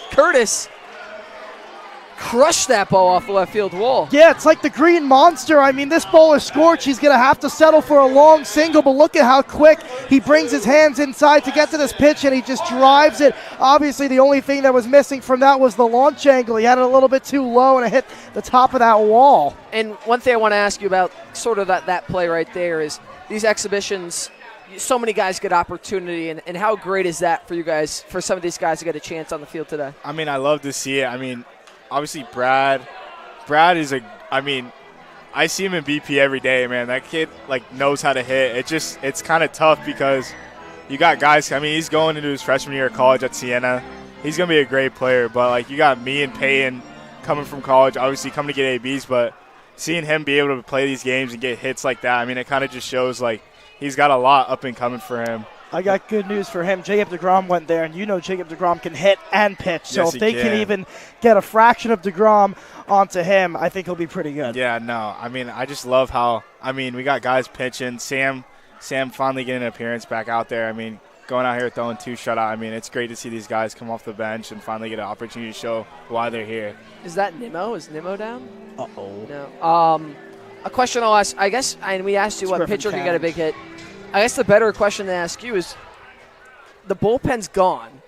You need a close in the bottom of the 9th from any positional guy on the team. You can say yourself who are It you is taking. me, bro. I'm closing It's this you. game out. I promise you I'll close the game He out. tells me he throws 89. 89. I What's was the a- pitch selection? Just pounding the plate with fastballs? or- Sinker, slider. Oh, all right. I pitched in the fall at FAU. I mean, I had a 0 ERA, so I was at a pretty Harden successful rips that fall. one down the left field line. That's fair. Huckins rounding third. He'll score with ease. Curtis now rounding third. He'll get in there as that ball got to the wall. It's an RBI, 2 RBI double for Sebastian Harden. And the Mohawks now lead 5-0. Look at how quick Harden is turning on this ball. The pitch comes in and boom, rips it down the left field line for an extra base hit. Able to keep it fair with his speed. He gets to second base with ease. And honestly, if this park, if it was a little bit bigger, if we were playing in where we played last night with the Saugerty Stallions, that might have been an inside the park home run with Yes. Sebastian Harden's speed. That ball just kept going and going and going. But with the short fence, obviously it's going to hold it to a double. Yes, and it got by Roden in left field, which allowed Curtis to score. And, yeah, there's a chance that this field is a little bigger, that Harden would have had a chance at a triple, maybe even an inside the Parker. But 2 more runs scored for the Mohawks as they take a commanding 5-0 lead. And Jong Young Jr. now up to the plate. And, Jong Young Jr., they call him JYJ. What's your favorite nickname on the team? Probably JYJ. I mean, if you look, I mean, he's a great kid. I mean, he's got the swag. He's got everything. I would say JYJ, though, is probably the John Young Jr. I mean, if you got a junior in your name, you got a built-in nickname. So Absolutely. I would definitely say JYJ is definitely the best nickname on the team. What about Holocraft? Holy crap. Spelled wrong for Yeah. the first week from Griff on the lineup card, and the nameplate was wrong, so that's kind of stuck with him. No, it's between JYJ and then Bass. I mean, Sebastian with Bass, I mean, that's a good nickname, I feel. So Yep. One thing I've noticed from on the field and in this interview, you're always smiling, Jaden. How do you go about keeping that high positive energy throughout the season? I would say, I mean, just a gift from God, man. I mean, living for him, man, it's just a joy in life. So he kind of is just my spirit and everything. I mean, when he's for me, bro, nobody can be against me, and it's just a blessing to be out here. So you just gotta, I kind of just walk into every day like that, just blessed for God, be able to smile with the guys out here. Jaden, you want to get in on a little broadcast tradition? Oh, wait, what I think inning we is can it? do it Well, early. yeah, It's the we'll do fourth, it but we'll early. give it to you. So we do a trivia question, all right? And today's trivia question is over the past. Oh, that's gone.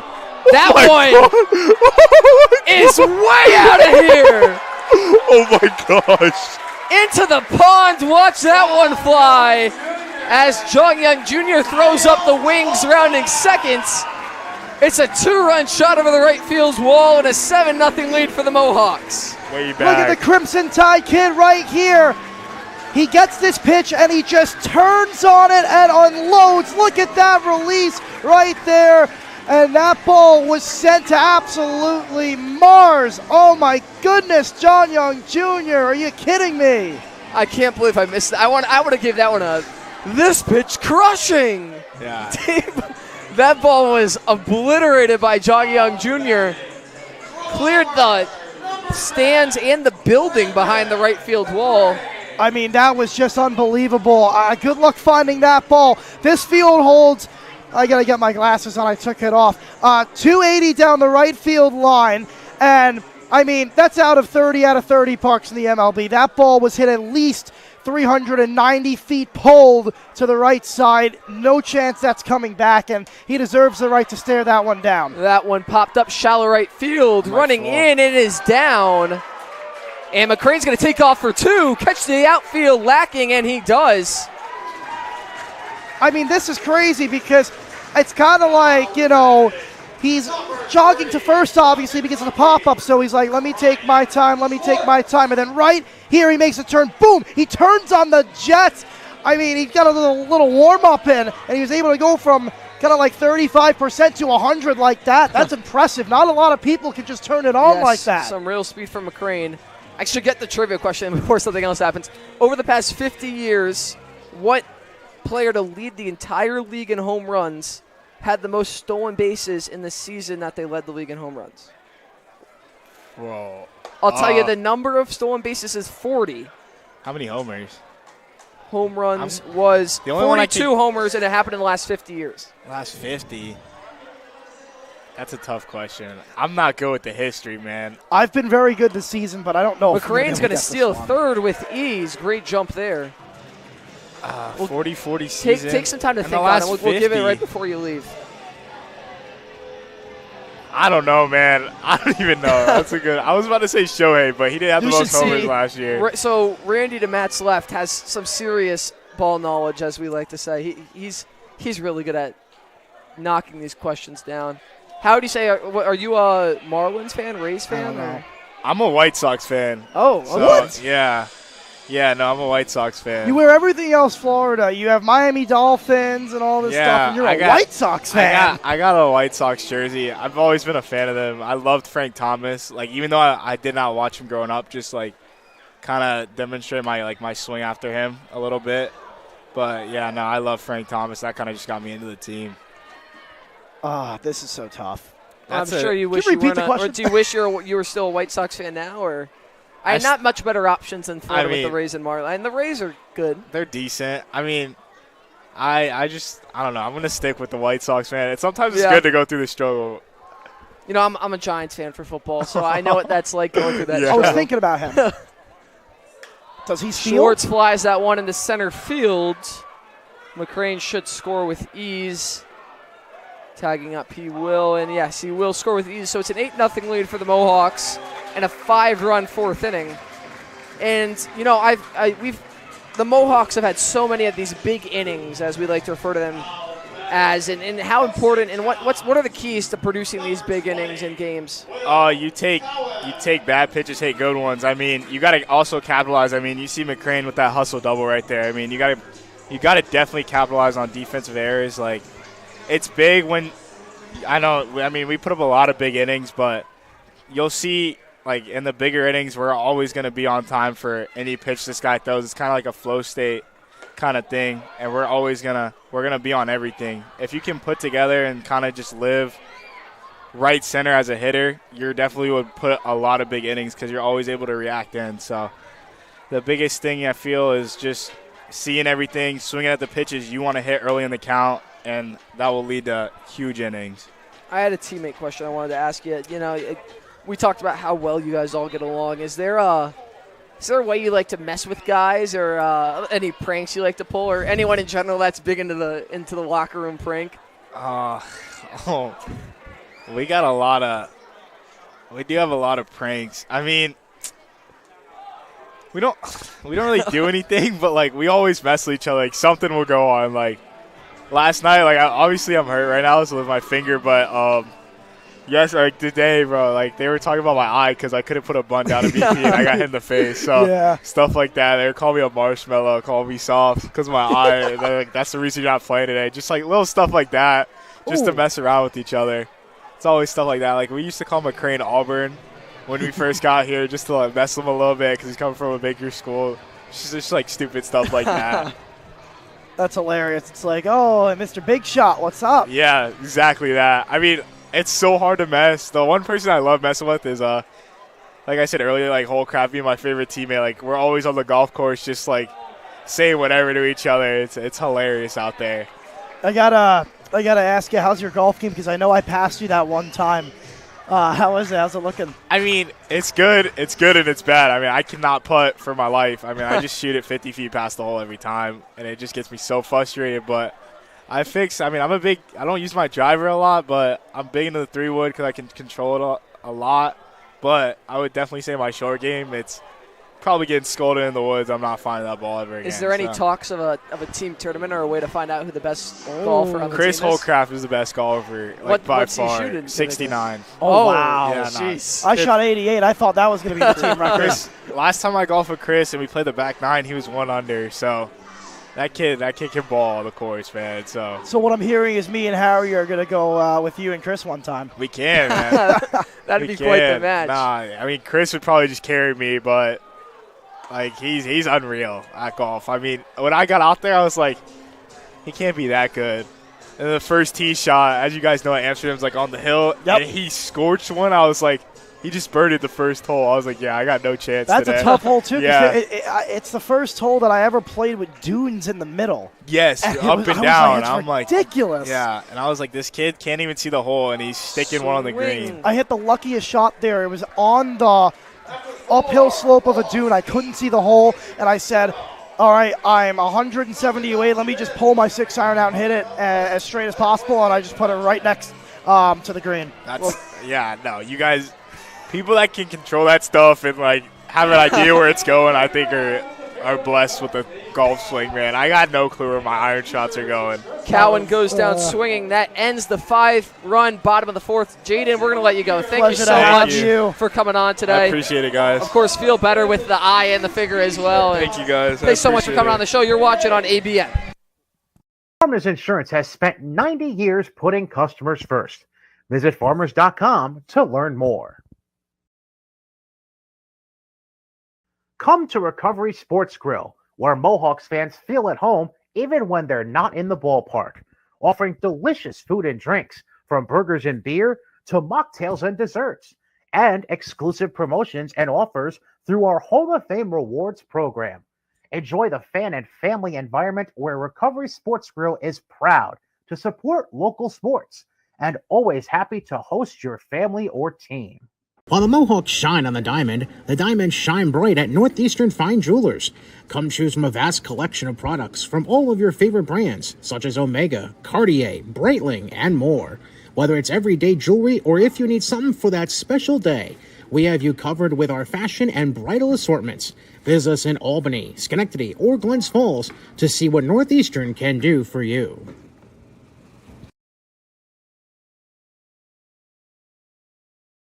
When the Mohawks win, you also win at McDonald's. Whenever the Mohawks claim victory, take your game ticket to the McDonald's on Market Street in Amsterdam and receive a free small fry. You must have your ticket stub with you. At NBT Bank, we know that this day starts with this one.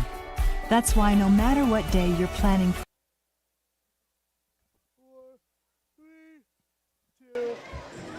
Nick Simone on to the mound for the Mohawks. I'm still in shock and awe over that John Young Jr. I feel like we got to take another look at that. Do we have the God. replay? Well, yeah, we have it. I mean, it's absolutely I never got to admire the sensational. complete swing because the way I'm facing away from the field when I was talking to Jaden. To be honest, I was looking down. When I heard it, I was like, there's no way that ball isn't getting out. And I look up, I couldn't see the ball. I saw it. I was like, where is it? And I finally see it going over that wall, scraping the sky. That ball was crushed. I was looking down, prayers up to Griffin Canning of the New York Mets, leg injury. And I was looking down because there's a lot of attention on that. And usually I don't watch both games at the same time, but I thought, hey, today is an exhibition game. Let me just have it off to the side. And I look over and I see that, and then I was like, okay, I'm thinking in my head, what are the Mets going to do? And I hear crack. And I just look up, and it's just JYJ staring it down. And he had every right to, because that ball was just an absolute mammoth shot. Let's play and that, yeah. You can see him turn on this ball. I mean, this is just such a smooth swing. Boom. Turns on it. I mean, it's just so perfect. So Simone falls behind 2-1. I love Jaden. He's such a good kid.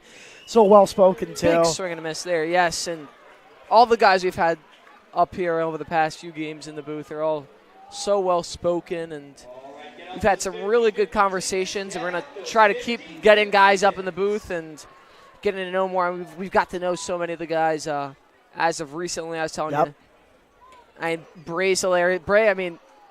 Bray's awesome. I was scared of him. He wouldn't talk. He was a very quiet guy, so I never really approached him, but he comes up to me and he's telling me this story about LB the show, and I'm just like, this guy's hilarious. When I first saw him, I was like, oh, he's the catcher.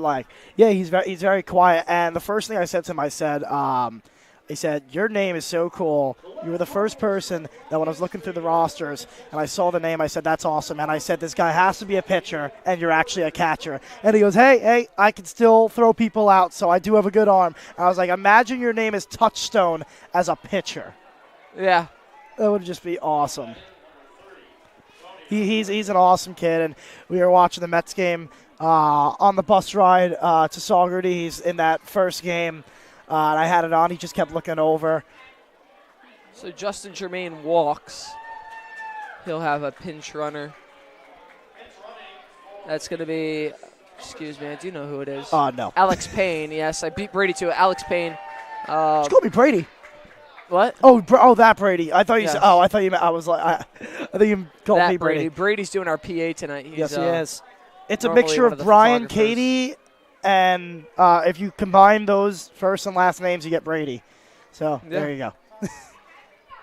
Isn't it? It's funny the way it works out. Brian, Katie, and Brady.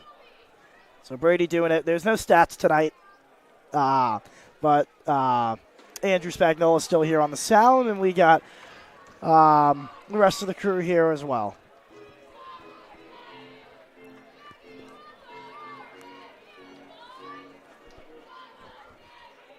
This is a very, very, very, very good turnout. Oh, and diving. that one, diving stop by Juggins, tossed to second in time. What a play by Juggins as he just head first dove for that one and is able to make the quick toss to second for one. I mean, yeah, this is a really tough play, and he's able to just lay out for it right there. Beautiful play, and then the flip right into the glove of John Young Jr. And that is a beautiful fielder's choice right there. Doesn't get better than that. That is exactly what you want to see if you're recruiting or if you're just looking for some good baseball. And there's so many middle infield combinations that the Mohawks are able to put together, and they all work so well. Yes, they do. You can do Holcraft Harden. You can do JYJ Holcraft. You can do Juggins is there. Cowan is I was there. gonna say So many guys Cowan's that you there. can rotate in, and they can play both sides. You know, there's not a Had guy that's Buckner just a there second for a baseman or bit. just a shortstop. Yeah, I don't know. We should have asked. I don't know what the update on Buckner is. I don't know either, but do you know that Anthony Rizzo plays for the Troy Haymakers? Yes, I did. I guess waiting for a team to sign Did him, not maybe? know that. Where is he? Anthony Rizzo, where are you? You're on the roster. Anybody see this? Anthony Rizzo. That joins the line of. That joins the group of Alex Rodriguez from what team is he on? What team is? A-Rod. Oh Is my he God. Mohawk Valley? No, I think he's Boonville. That one's grounded hard into the third base dugout. I think he was Boonville. I think Glens Falls was Kazuhara, Koji's son. Koji pitched the last out for the Boston Red Sox when they didn't win a World Series at home for 95 years, and it was Koji pointing his finger up to the sky. I still remember it. I know Nick does. That's in there, strike two. Andy Kai went 2 innings surrendering no hits. I remember the Joe Buck call. It hasn't happened at Fenway Park for 95 years, and I just see Koji putting his hand up in the sky. It's a 7-1 game, by the way. I was like, this is awesome. Breaking ball outside, count runs full. I mean, it's just so cool how passionate MLB. Like, there's no other sport where winning a division is that big of a deal besides baseball. And winning each round is a full champagne celebration. I love it. I love this sport, and I love what it's became. That one's fly ball into center field. McCrane going back, gets underneath it, and hauls that in for out number 2. I'll ask you, Matt, and I guess we have talked about this. We'll stick to pro sports. No college allowed. How would you rank the 4 main sports atmospheres in the United States? So hockey, baseball, football, and all right. So basketball. Here's my question. I'm going to need you to give. I was about to say I'm going to need you to give me playoffs or regular season. So this is playoff atmosphere. Yes. Oh man.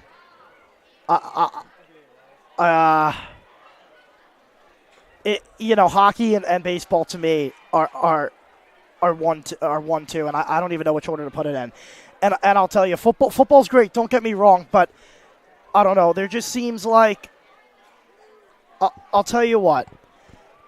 It's the difference in sports where hockey, the puck hits the net and the pop goes and everyone goes nuts. For baseball, there's a long drag as everyone's waiting for that ball to land in the stands for a home run, and then they explode.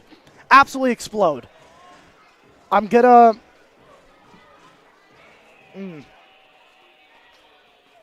I'm going to give baseball 1. I would agree with that. Don't get me wrong. I love the NHL. I think the NHL playoffs is the best product out of all the 4 postseasons. I think it's the hardest one to win, and it's the best product and the most passionate. And the fans are great. The buildings are great. But not only does the MLB have more capacity crowds, because obviously it's outdoors, but, I mean, you turn these fans into – it just gets turned into a frenzy with one swing of the bat. Mm-hmm. And the unexpected happens, so it's even crazier and louder. And it's that calm, chill winter breeze, too. So I'm going to go baseball, hockey, football, basketball. I'm sorry, basketball. I mean. Okay, I'm going to go. I'll stick.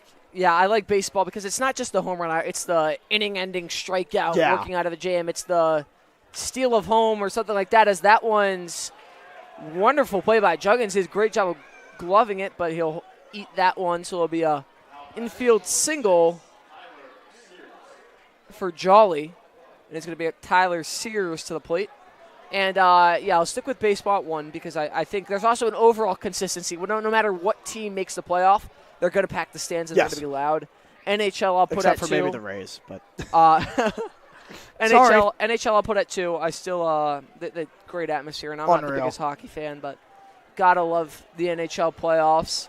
I'll go NBA at 3 just because – there's some markets that are so fun to be at. OKC looks fantastic. You watch Indiana, too. MSG has been amazing. MSG's awesome. Little Caesars for Detroit was great. Timberwolves game, and, something surprisingly enough, as a New York fan, like, I'm there before the game trying to start chants and stuff, and I'm not actually getting a bunch of noise, but then the game starts, and it just something clicked in the stands, and of course, you got the free throw merchant chant going when Shea was at the line, and the only they thing get really loud. That really made me pick the NFL as I look at, Arrowhead, I look at Buffalo, I look at Seattle. I mean, those places are just unmatched everywhere. I mean, they're just fantastic. Yes, of course. I've been to a couple of Bills games. Those really you have? That's awesome.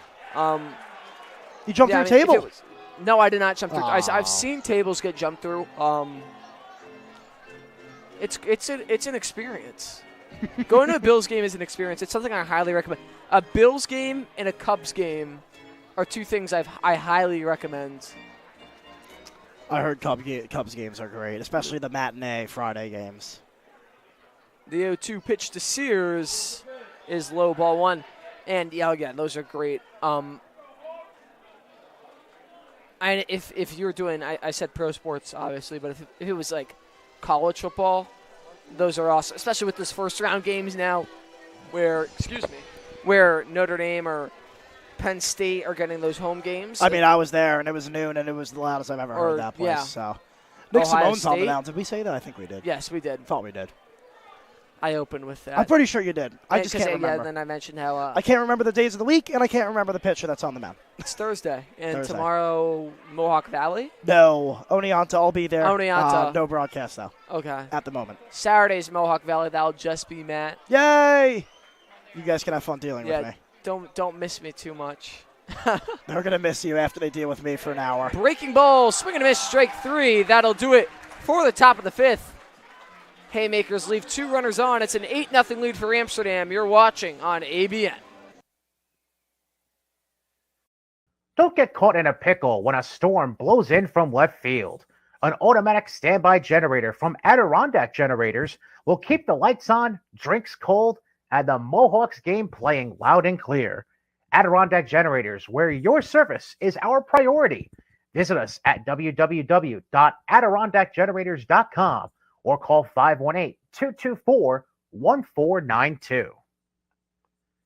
Altieri's Landscaping and Snow Plowing, LLC, is a full landscaping company providing full property maintenance services, lawn mowing, shrub removal, spring and fall cleanup, excavation, gravel driveway rehabs, and upgrades, along with design work.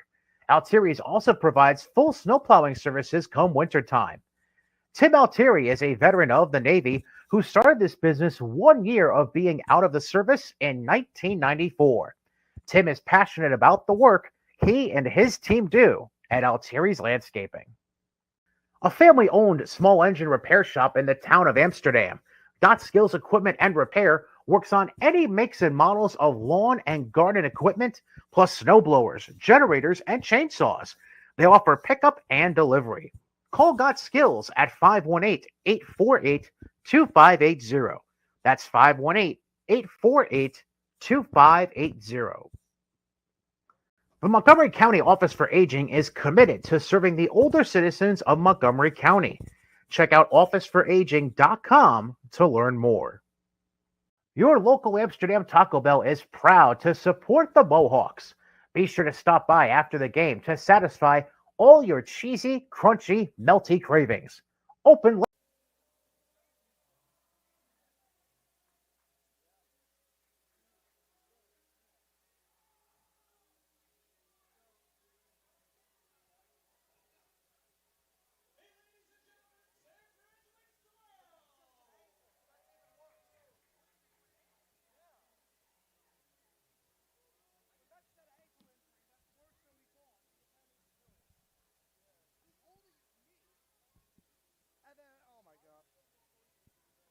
I don't know. All right, Harry, you let me know. You let me know, Harold.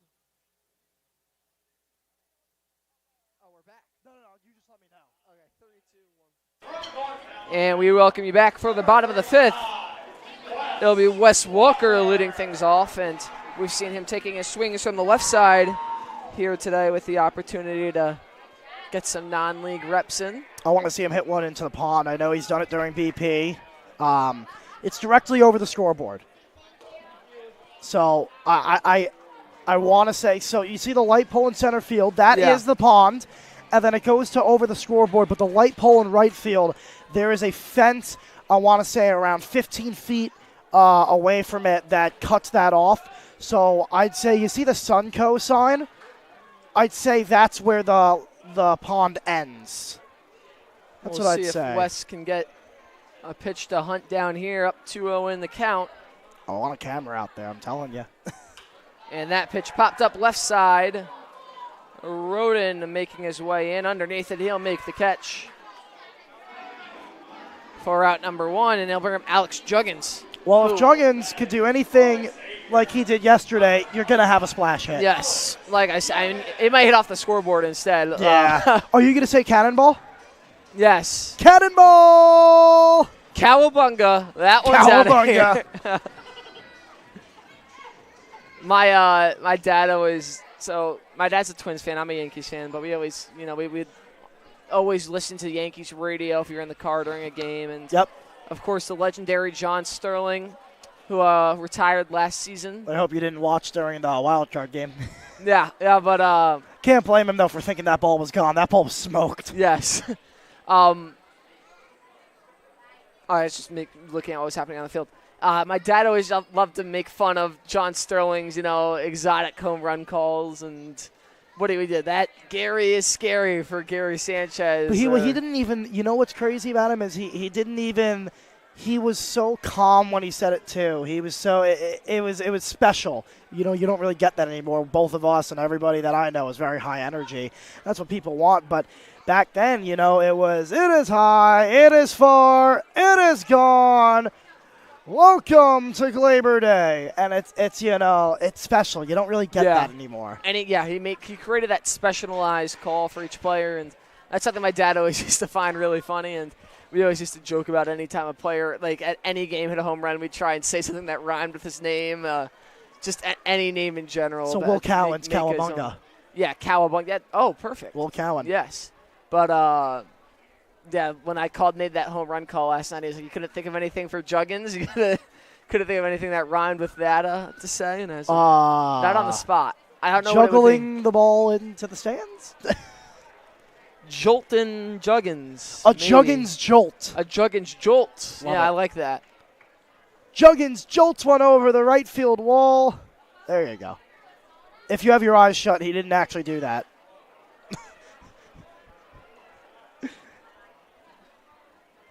What do you get for Jemison? He's on deck. Jumping off the bat, Jemison. Yeah, I like it. First name's Peyton. Or a Jack or a Jemison Jack or something like that. It's Juggins walks. Peyton. What can I do with Peyton? Pay him his money now. Brady sounds so different when he's announcing I versus when know. he's just talking to him. I do too, though. My PA voice sounds different than my broadcaster voice, and my broadcaster voice emulates more of my actual voice. My PA voice is now batting. I'm very Number 12. flat across. I feel like yeah, I can tell that your voice is a little Yeah. bit different on the broad, and it's obviously very similar, but like that tone you get set into. I feel like I'm very even across the board. Yes, Like, yes. And the way I do on my PA too, it's just like, and I mean, part of that's because it's just I haven't exactly found what I want to sound like on air. Yeah, absolutely. But I've Look at just this. been going with what's natural, which is just talking. I feel like when I'm on here, I'm just talking, and then it's been nice that Baseball's I've a very big talking mainly just sport. color to start. Obviously you being the main play-by-play guy, and that's just giving me an opportunity to really just talk. And Yep. almost like today it feels like we're filming a podcast episode instead of You know what? That's baseball. a baseball game, and we've had some great conversations with some of the guys. Yeah, it definitely does seem like a podcast with a side of baseball. And obviously, you're not going to get that from us a lot unless the game's blown out. And Yeah. we were a little bit off topic in Socrates yesterday, and we'll make sure that gets a little bit toned down. We had some great talks yesterday. Yeah, after that, especially in the bottom of the ninth, we were just waiting for that 4-hour mark to kick in. Yes. How long do we have? 3 minutes. Oh, and then on the dot. on the dot. But yeah, for me, it'd be like, now batting at number 12, Harry Tidgewell. I wore – what number did you wear? 25. 25. I was number 4 my whole life. Right, I'm number 4. You seem like a 12er to me. No, I don't even – I got number 4, and then I found out Lou Gehrig wore number 4, so I stuck with it. I was like, that's cool, Yankees guy. As Juggins takes off for second, throw, sails right to the bag, and not in time as it's gloved by Figueroa behind the bag. And this past season, so we all write down our jersey numbers, and we get to keep our jerseys this year. That was something really great that's that awesome. our coach allowed us to do. And, Never see that in high school sports. this other kid also wore 4 his whole life, and it's a private school, so we come from different towns. So, it's possible that players have different numbers. Whatever, they did a coin flip. He won. And secondary number I wrote down was 77. I would have thought 44. I know 44 was my third. 77. That's what my dad wore. So I was just like, I'll do 77. And then I like the double 7. Did the Mets homer? Off the wall. They misprinted the jersey for 76 on accident. So I was number 76. I think Pete stared it down. Oh. And he's at first. Jemison rolls that one down the third base line, foul. So I started coming up with this story about why I wore 76. And, I was able to actually stick with, what year was the U.S. founded? 1776. Oh, there you go. Gotta be patriotic out there. I got handed a 25 penny, and that is why I kept it ever since. Also, my grandma's birthday, September 25th, and mine's the 28th. Christmas. And for some reason, my dad's email, if you would like to contact him, it's I'm not going to say his full email, but it's, how do I say this without saying his email? Something 25. And it's just so weird how the numbers align that way, and how I just randomly got handed 25 as my first penny, and I was like, I'll take it. Yeah, so we joked around a lot this past season that I was the best player to ever don the number 76. We were trying to find out when the last time a player wore that number was. Obviously, all the players like those low numbers nowadays. Yeah. You see it more in the NFL now, where players can pick whatever numbers they want. You're seeing wide receivers go for numbers like 1, or the single-digit number is usually reserved for quarterbacks or kickers. Other specialists, as Peyton Jemison walks. Just a reminder to you fans, this game is 7 innings. 7 innings. Now, let's say the Mohawks, hit a grand slam or whatever, and they make it 15-0. I think that would end the game as well, 15 after 5. Okay. I think. Not positive, though. Yeah, I was going to say, the rules are changed every day. So. But also, it's an exhibition game, so it's not really league rules. Yeah. So they can honestly play the full thing out if they want to, I assume. Yeah, I'm sure that they could.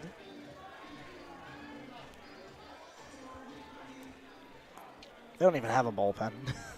They've got no one up in the bullpen. Both sides. Oh, did we ever give the answer for the trivia? No. It's bottom of the fifth. Oh, so. I didn't give the answer. My answer is Willie Mays. That's my guess. In the past 50 years? Yeah. Willie Mays. Yeah. Randy? He was thinking Willie Mays. He's thinking Willie Mays. Yeah, what do you think? I think it's Barry Bonds. Barry Bonds. You're both going to be incorrect today. The answer was Jose Canseco. Wow. Who had 40 home runs in 1988. And 40 stolen bases in 1988 to pair with 42 home runs, which led the league. I forget, the next closest was 39. So not a season where you had to hit a bunch of home runs, and Canseco was known for having some damaging speed to him as well. So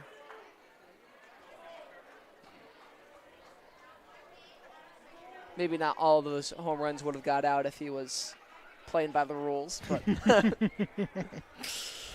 that is a conversation that you can take around an hour away from here to Cooperstown.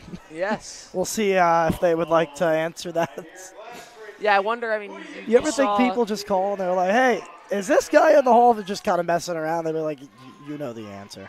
Yeah, no. You know, Pete Rose was recently reinstated, and Shoeless Joe Jackson. They'll have an opportunity to, and most likely will, get into the Hall of Fame. And yeah, and obviously I'm in there too. You know, I had a pretty swing and a miss from Huckins, strike three. Pretty good career for me. So I am interested to see what they do with all these steroid guys eventually. And, you know, where do you draw the line? You know, first it'd have to be a guy like Barry Bonds and, you know, maybe like Sammy Sosa or Mark McGwire. But I don't know how far down the list you go. Alex Rodriguez, you'd have to think makes the cut. Does Jose Canseco get on that list? Or? I don't know. It's tough. It's where do you draw the line? How many guys do you choose to reinstate? Because then it's like, you know, A-Rod's in there. Well, I guess these guys weren't banned. They just didn't get voted in. Yeah. Big swing and a miss from But Curtis now there. the voting process single off the wall his last time up. I don't even know. It's such a tough question. It really is. And I know that this is something I think they probably talk about every single day. So I don't know. Nice block. Throw to second, back pick on Juggins, not in time. Kind of lollipopped it. A lot of these guys are high schoolers, or you know, it's a wide range for the Twilight League and the Haymakers. You have some high school guys. You have a lot of. It's all local schools. HVCC. Then you have Polo. SUNY Brockport is within New York, and you know St. John Fisher. So a lot RPI, a lot of New York schools, and just local guys that attended somewhere in Section 2 in general. Yeah, you know, just and it's a great experience, and from what I've heard, and you know, you have some older guys that we talked about, like what's his last name? Polo. Yes, Polo. He he's not a high schooler, I'll tell you that. Curtis lines that one to center field. It is caught for out number 3, but a good barrel at that. That'll do it for the bottom of the 5th. Mohawks go scoreless in this one, but they still lead 8-0. You're watching on ABN. MCT Federal Credit Union is a member-owned financial cooperative serving all of Montgomery County, providing financial solutions since 1960. Their member experience is driven by innovation, technology, and reliable personalized service. MCT provides a comprehensive array of financial services, low-rate financing, and convenient e-services. To learn more, visit mct-fcu.org. Again, that's mct-fcu.org. The Amsterdam Mohawks like to thank our sponsors, Three Rings Protection and Training Services. Owner Dwayne Potter is a licensed private investigator in the state of New York. He also provides armed and unarmed security officers to various businesses in upstate New York. To contact Dwayne for information, call 518-225-3283. That's 518-225-3283.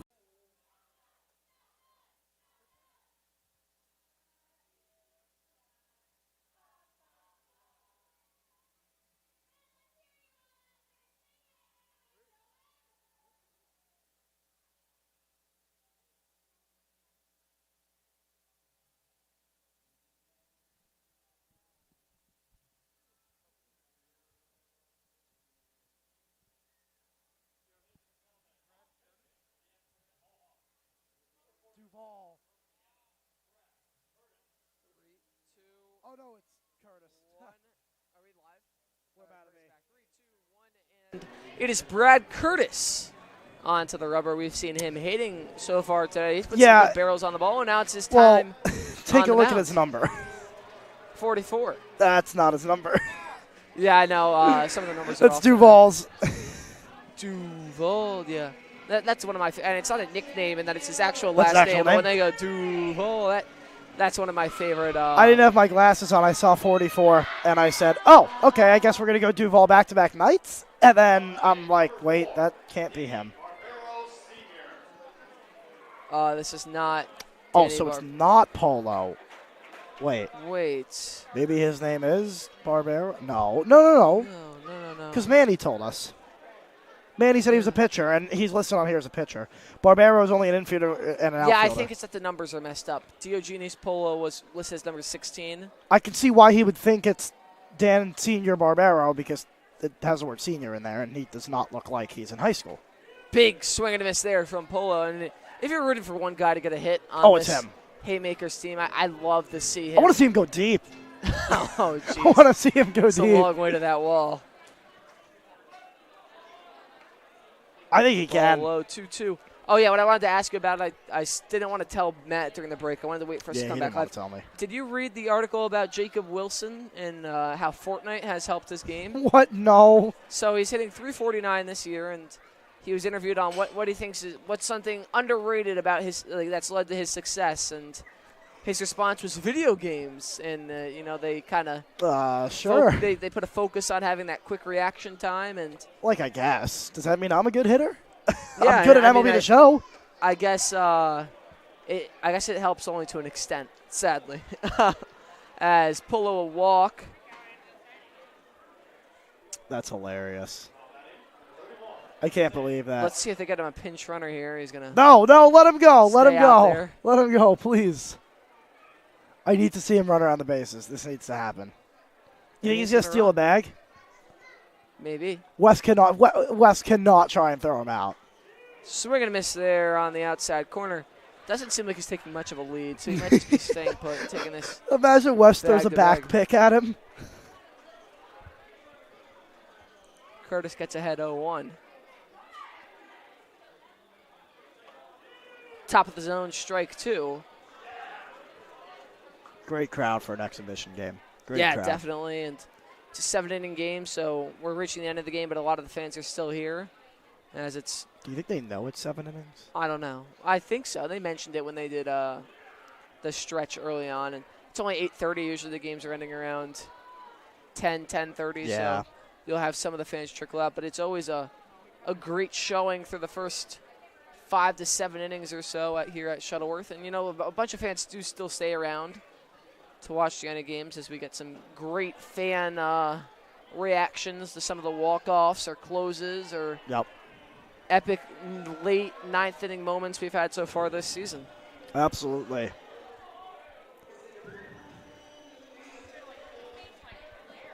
Today, Thirsty Thursday, right? You get 2 beers. Swing and a miss, strike 3 on the breaking ball. Curtis sits down for his first out of the inning, and it's going to bring up Tyler Figueroa. I think it's Nate Figueroa. I think Tyler Figueroa. I think it's buy one get one free maybe. But the only problem is it's supposed to be they stop after the 7th inning, but I don't really know how to. I mean, this game only. So I guess you stop after the 5th inning today. Not sure. Here it is, Thirsty Thursday. Yep, there it is. All you 21 plus. Oh, until the end of the 4th. Okay. Buy one, get one. Special Miller Lite draft beer. Drink responsibly, folks. Ball high and outside, 2-0.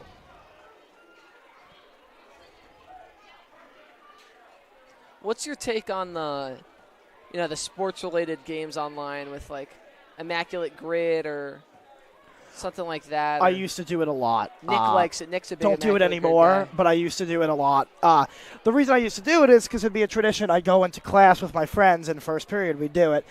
And then we'd do the Wordle and the Huddle and the Weddle. There was. Do we do the Immaculate Grid right now? Honestly, sure. Let me get it Let's up. pull it up. I'll pull it up on my end. Well, we'll both pull it up just so we can. Please have the Mets. Please have the Mets. All right, are we please doing the have Mets. baseball one? And we have to, right? Yeah, you have to do the baseball one. I used to do the, when you see the batters, they're swinging and it's. Yes, that one's fun. Yeah, they're blacked out, and you have to guess the player based on the swing. That one's outside ball 4. So Minimum left field. Or is that? one Are they gonna game. say it's? I believe that was 4. Yes, it is 4. We're gonna have to talk them So through Figueroa moved to first, Polo to second, 2 runners on, 1 out. All right, so Red Sox, Cubs, Braves, Padres. Okay. I mean, John Lester was a Red Sox and a Cub, right? Yeah, absolutely. Yeah, get in here, Nick. Was John Lester a Red Sox and a Cub? Nick needs to be here. Nick, you're a Red Sox guy. We need your help on this. Okay. Chris Sale's the obvious one. Chris Sale's the obvious for one. Red We don't Sox want to do Braves. that. We got to go harder. Who was he traded Alex or did he Verdugo leave? is on Oh, the Braves right Verdugo. now. I like one. that. Go Verdugo. 4%. 4%. We'll take Grade that. 1. That's great. It's a very good percentage right there. Apparently the goal is to get swinging under. and a strike, too. Yeah, the goal is to get low. Yeah, the lowest. So who else? John Lester, is that he was Cubs Red Sox, I right? wrote this Chapman. I have something. Chapman. Oh, Chapman's good. That could work. Yeah, I just don't know who. That one's almost a swinging bunt. It's going to be foul. What position did this guy play? I might have something here. No, it's a shortstop. And a Danny Hechavarria for the Braves. Do you think okay, here's the question I have. Do you think Dansby Swanson ever played a game in the outfield? I'm going to say no. No. I mean, it's played 1 game minimum in left to right field. I think he stayed at shortstop his whole career. Did Jared Kelenic play for the outfield? What about and we could just go Chipper Jones played outfield, correct? Let me see where Jared played. Chipper Jones definitely played a game in the outfield at some point. And that one, fly ball right center field. McCrane on the run, and it's down. Polo coming into third. They're going to hold them there. So it's a long single for Figueroa. Excuse me, that wasn't Figueroa. That was Figueroa walked for Hefner. And he'll load the bases with 1 out in the top of the 6th. Did Chipper Jones play? Did Jones play corner outfield? He has to have, right? Did Chipper Jones play corner outfield, Randy? For a game, I mean. How is Jared Kelenic not on here? Minimum 1 game? Yeah, he played it. I can't even search up his name. This is outrageous. Won't even let me do it. He was starting for them either last year or 2023 for a little bit. What about Brandon Drury? Was he in the outfield? The first name I thought of was Nick Markakis, but I don't know how unknown he is. What about just do Jose Iglesias.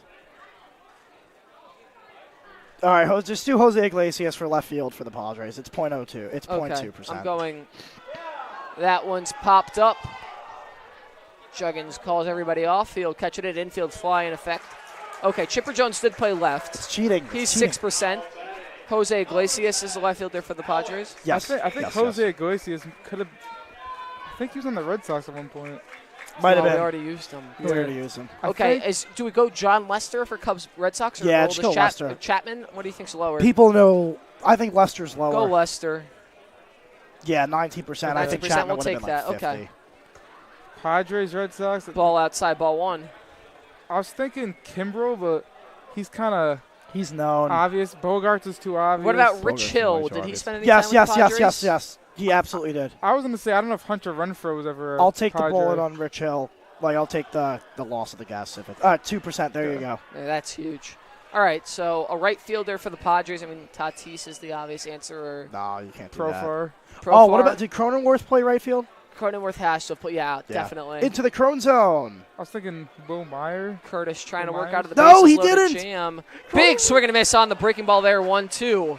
He didn't. He didn't do it. Wow, okay. All right, now I have to lock in. Go Chipper for Braves left field. He's 6%. Okay. Cubs left field. Schwarber. Did Schwarber play left field with the Cubs? Yes. He did, Yeah. Because that was no DH, too. Yes, so. he did. Strike 3 looking. Curtis works out of the bases loaded jam here in the top of the 6th. No runs surrendered. 3 runners left on. Are we going to stay here? Yes, we We're are. going to stay here we're going to knock. So Schwarber's our left fielder for the Cubs. And just a wonderful pitch by Curtis there. Freezes. That was Jermaine at the plate for out number 3, and no runs surrendered as the shutout continues. So we need right fielders for all 3 of these teams, the Cubs, Braves, and the Padres. And I don't know why it wouldn't let me do Jared Kelnick. I mean, that was ridiculous. It wouldn't let me put him in. Cubs right fielder. Jason Hayward? I'd like Jason Hayward. He was on Padres. Was he on San Diego too? I'll take them. All right. Yep. He 11%. Okay. We're doing really good here. All right. Braves, I only have one more guess because Braves. Oh, who was that guy? No, it's not him. Duvall. Adam Duvall. He did play. No, I was thinking of that guy.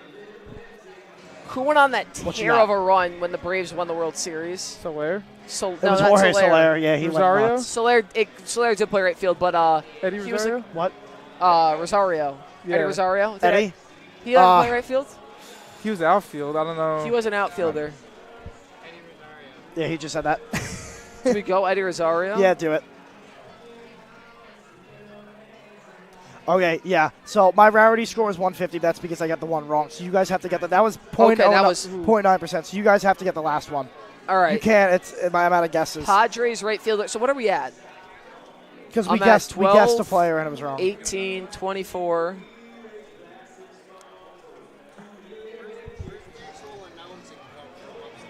Oh, whatever. Oh, over on that end. Like the PA? Yeah. It's all the way on the other end.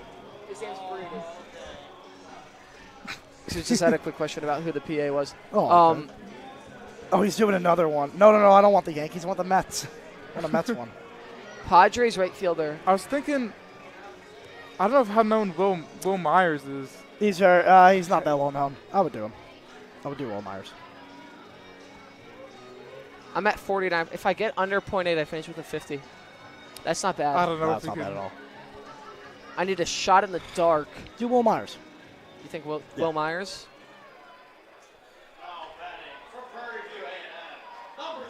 So many freaking Myers. There's a lot of I Myers. think there's an S. I think it's just Will. Yeah, it's just Will Meyer. Or is it 1L? Is he a 1L guy? No. I think he might be a 1L guy. How is Will Meyer spelled? Harden pops one up right side into the netting. Will it get out of play? It will. Will Myers. I'm spelling it right. No, it's 1L. It's M-Y. Oh, you're right. I didn't notice that. Will Myers, 54 Zach's working final. on my stuff right now. That one's grounded. Great stop over at the hot corner. Throw to first. Takes him off the bag. So Harden's in there with an infield single. And he slips going into the outfield grass. And then he did a snow angel. Clip that. Okay, so what was the average score? Wait, can we get the forward view of this? Because that's where you're going to see it. Oh, my goodness. He did a snow angel, too. He's a good sport about it. Look at this. Uh-oh! Snow angel. So that brings up Jong Young Jr.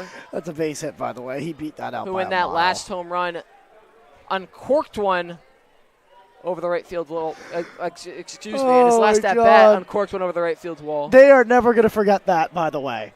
Like, Sebastian's going to hear that for the next month. Jaden was telling us how he was hearing about that little bruise under his eye. He's going to hear about this, I'll tell you. I'm gonna make sure he knows about this. I finished with a 54 on the rarity. That's not bad. That's not bad at all. Breaking ball in there. Should we do the batter up for today? It's tough to describe it to the viewers, though. But we can at least, when we get the guesses in, we can at least. Is that the one where you have to guess it? That's the silhouette, yeah. I like that. I used to play that with we some did of it my at school. friends. Yeah. We do have a change on the mound. I had to look up the numbers separately because the numbers weren't on the roster that we initially had. 28, Noah Moran. 1-2 to Jong Young Jr.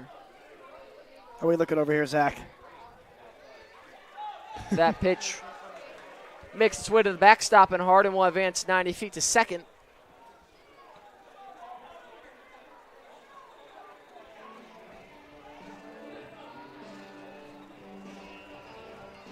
Dun, dun, dun, dun, dun, dun, dun.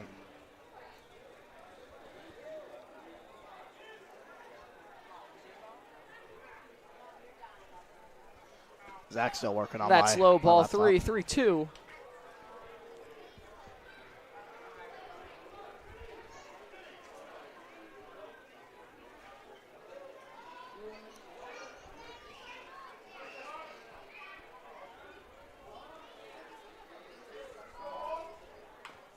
And that pitch fell back through the legs of Jong Young. Oh, 200 hit Zach, season. Zach didn't get 2 players. That's a lot of hits. Who had, I mean, like, what's his name? Rod Carew probably had a 200 hit season. Breaking ball, swinging to miss, strike 3. Took a lot of speed off of that one, and that'll be the first out here in the bottom of the 6th. So here's the batter up. It looks like a sidearm pitcher's coming in to a righty batter. Anybody just want to throw out a guess Okay, right so here? I mean, you see a lot of tilt. Boba That's not Boba Shett. I was looking at the hair. All right, so he's AL East, USA. He is AL East. Sorry, not. He's in the AL. American League, and he's born What in the about US. Glaber Torres? No, it's not Glaber. He's You can not, throw it out there. He's an outfielder or a catcher. Oh, okay. I know who that is. Let me see it. I know who that is. Harden makes his way over to third. So 90 feet from scoring position now. Brady McCrane at the dish. He's collected a hit here today. I have a Breaking guess. ball too far inside. Who do you think it is? I was going to say Byron Buxton. I don't think that's Buxton. No. Buxton, I think, is a little- No. I've done Buxton before. He chops down on it and just unloads it to center field. That low 2-1. Zach's going, I know who that is. If you know who it is, then who is it?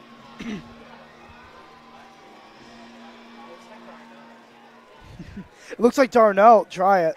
That's not a bad guess. Oh, wow. Was it? Yes, it was. Wow. Outside and low ball 3-3-1. Should have known that. I'm a Mets fan. I didn't get a good look at it because you took it. Well, I was about to say, that one looks pretty easy. Oh, yeah, that. Oh, that's his infamous one where he Yeah, no, that's. Yeah. I want to do the Mets one. There's let me go to So batter McCrane's up. going to walk, and they'll put runners on the corner for Ryan Schwartz. I'm going to do the Mets one real quick, and then we'll do the Yankees one. So he could have played for the Mets before. He might not be there right now. This is a lefty pitcher as the Mets take the lead, 2-0. It's not a breaking ball. There's a lefty pitcher. Oh, no, sorry, it's a righty pitcher. I don't think he ever played for the Mets. Yeah, it's a Met one. Mystery Met. Looks like. Okay, so he's not on the Mets currently. Swing and a miss from Schwartz there. Starting pitcher. What'd you say? He's currently in the NL East. He's a starting pitcher. He's not currently know this, on the I Mets. think. Yeah, that's Yeah, what I I was was gonna thinking say. that. I was thinking that or Taiwan. There you go. All right, let's do the Yankee one. That one gets away. Harden's going to try and score, and he will with ease. 9-0 lead for the Mohawks. McCrane will make his way into second. Harry, you're a Yankee fan, so this is going to be you. This is a pitchers. righty pitcher throwing a nice loopy breaking lefty, ball. Lefty. Oh, sorry. No, it's a righty That's pitcher. all right. It's a righty. What'd you say? Clay I Holmes? was going to say that too. Yeah, it could be Clay Holmes. It is Clay Holmes. Look at the ball knowledge right there. Oh. Was it Oh, the it was from the back bringing the angle. glove in that got it for you? Okay, I thought he was coming at us. I was like, what do you mean? That's a lefty. That one's hit hard foul. That's the thing about silhouettes. You can look at it the wrong way. Yeah. Like, is it a lefty or a righty?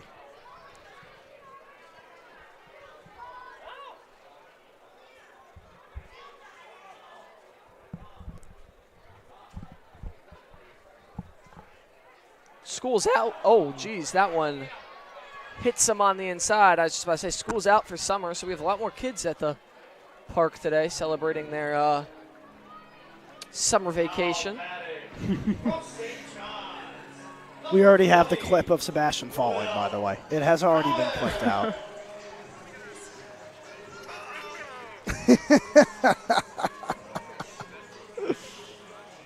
Did you see Sebastian fall? Look at him as he's got a base hit. He just fell backwards. So 2 runners on for Will Cowan, first and second. That one's put foul right side. We can show our viewers again. Yeah, we'll show our viewers again. While we're on can we get slow-mo? I think it needs to be broken down. We broke down the baby race earlier. Yeah, we can do it. Yeah. Yeah. All right, so here it is, Sebastian Harden. He's safe at first. Doesn't really have to do much here. And all of a sudden he falls. And then the snow angel. Love to see it. Good sport about it. Get on here, Zach. Get in here. We've had so many special appearances. We'll give it to Zach. We'll get him up here.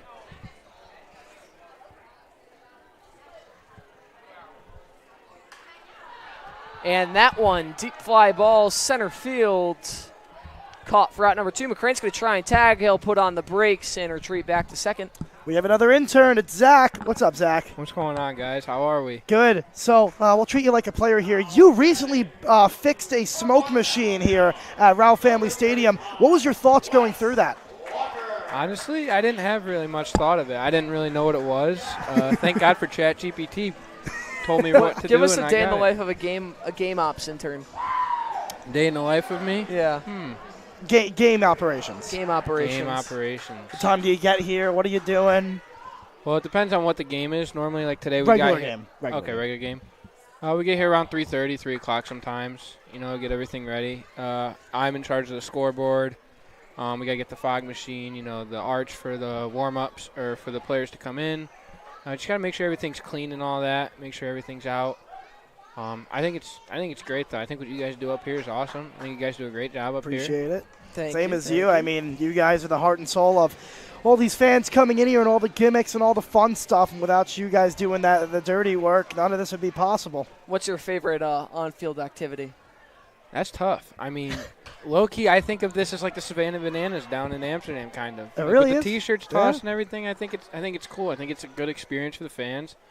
I think my favorite, though, I mean the baby race tonight. That was unreal. We did that. it live. That was fun. That's pretty funny.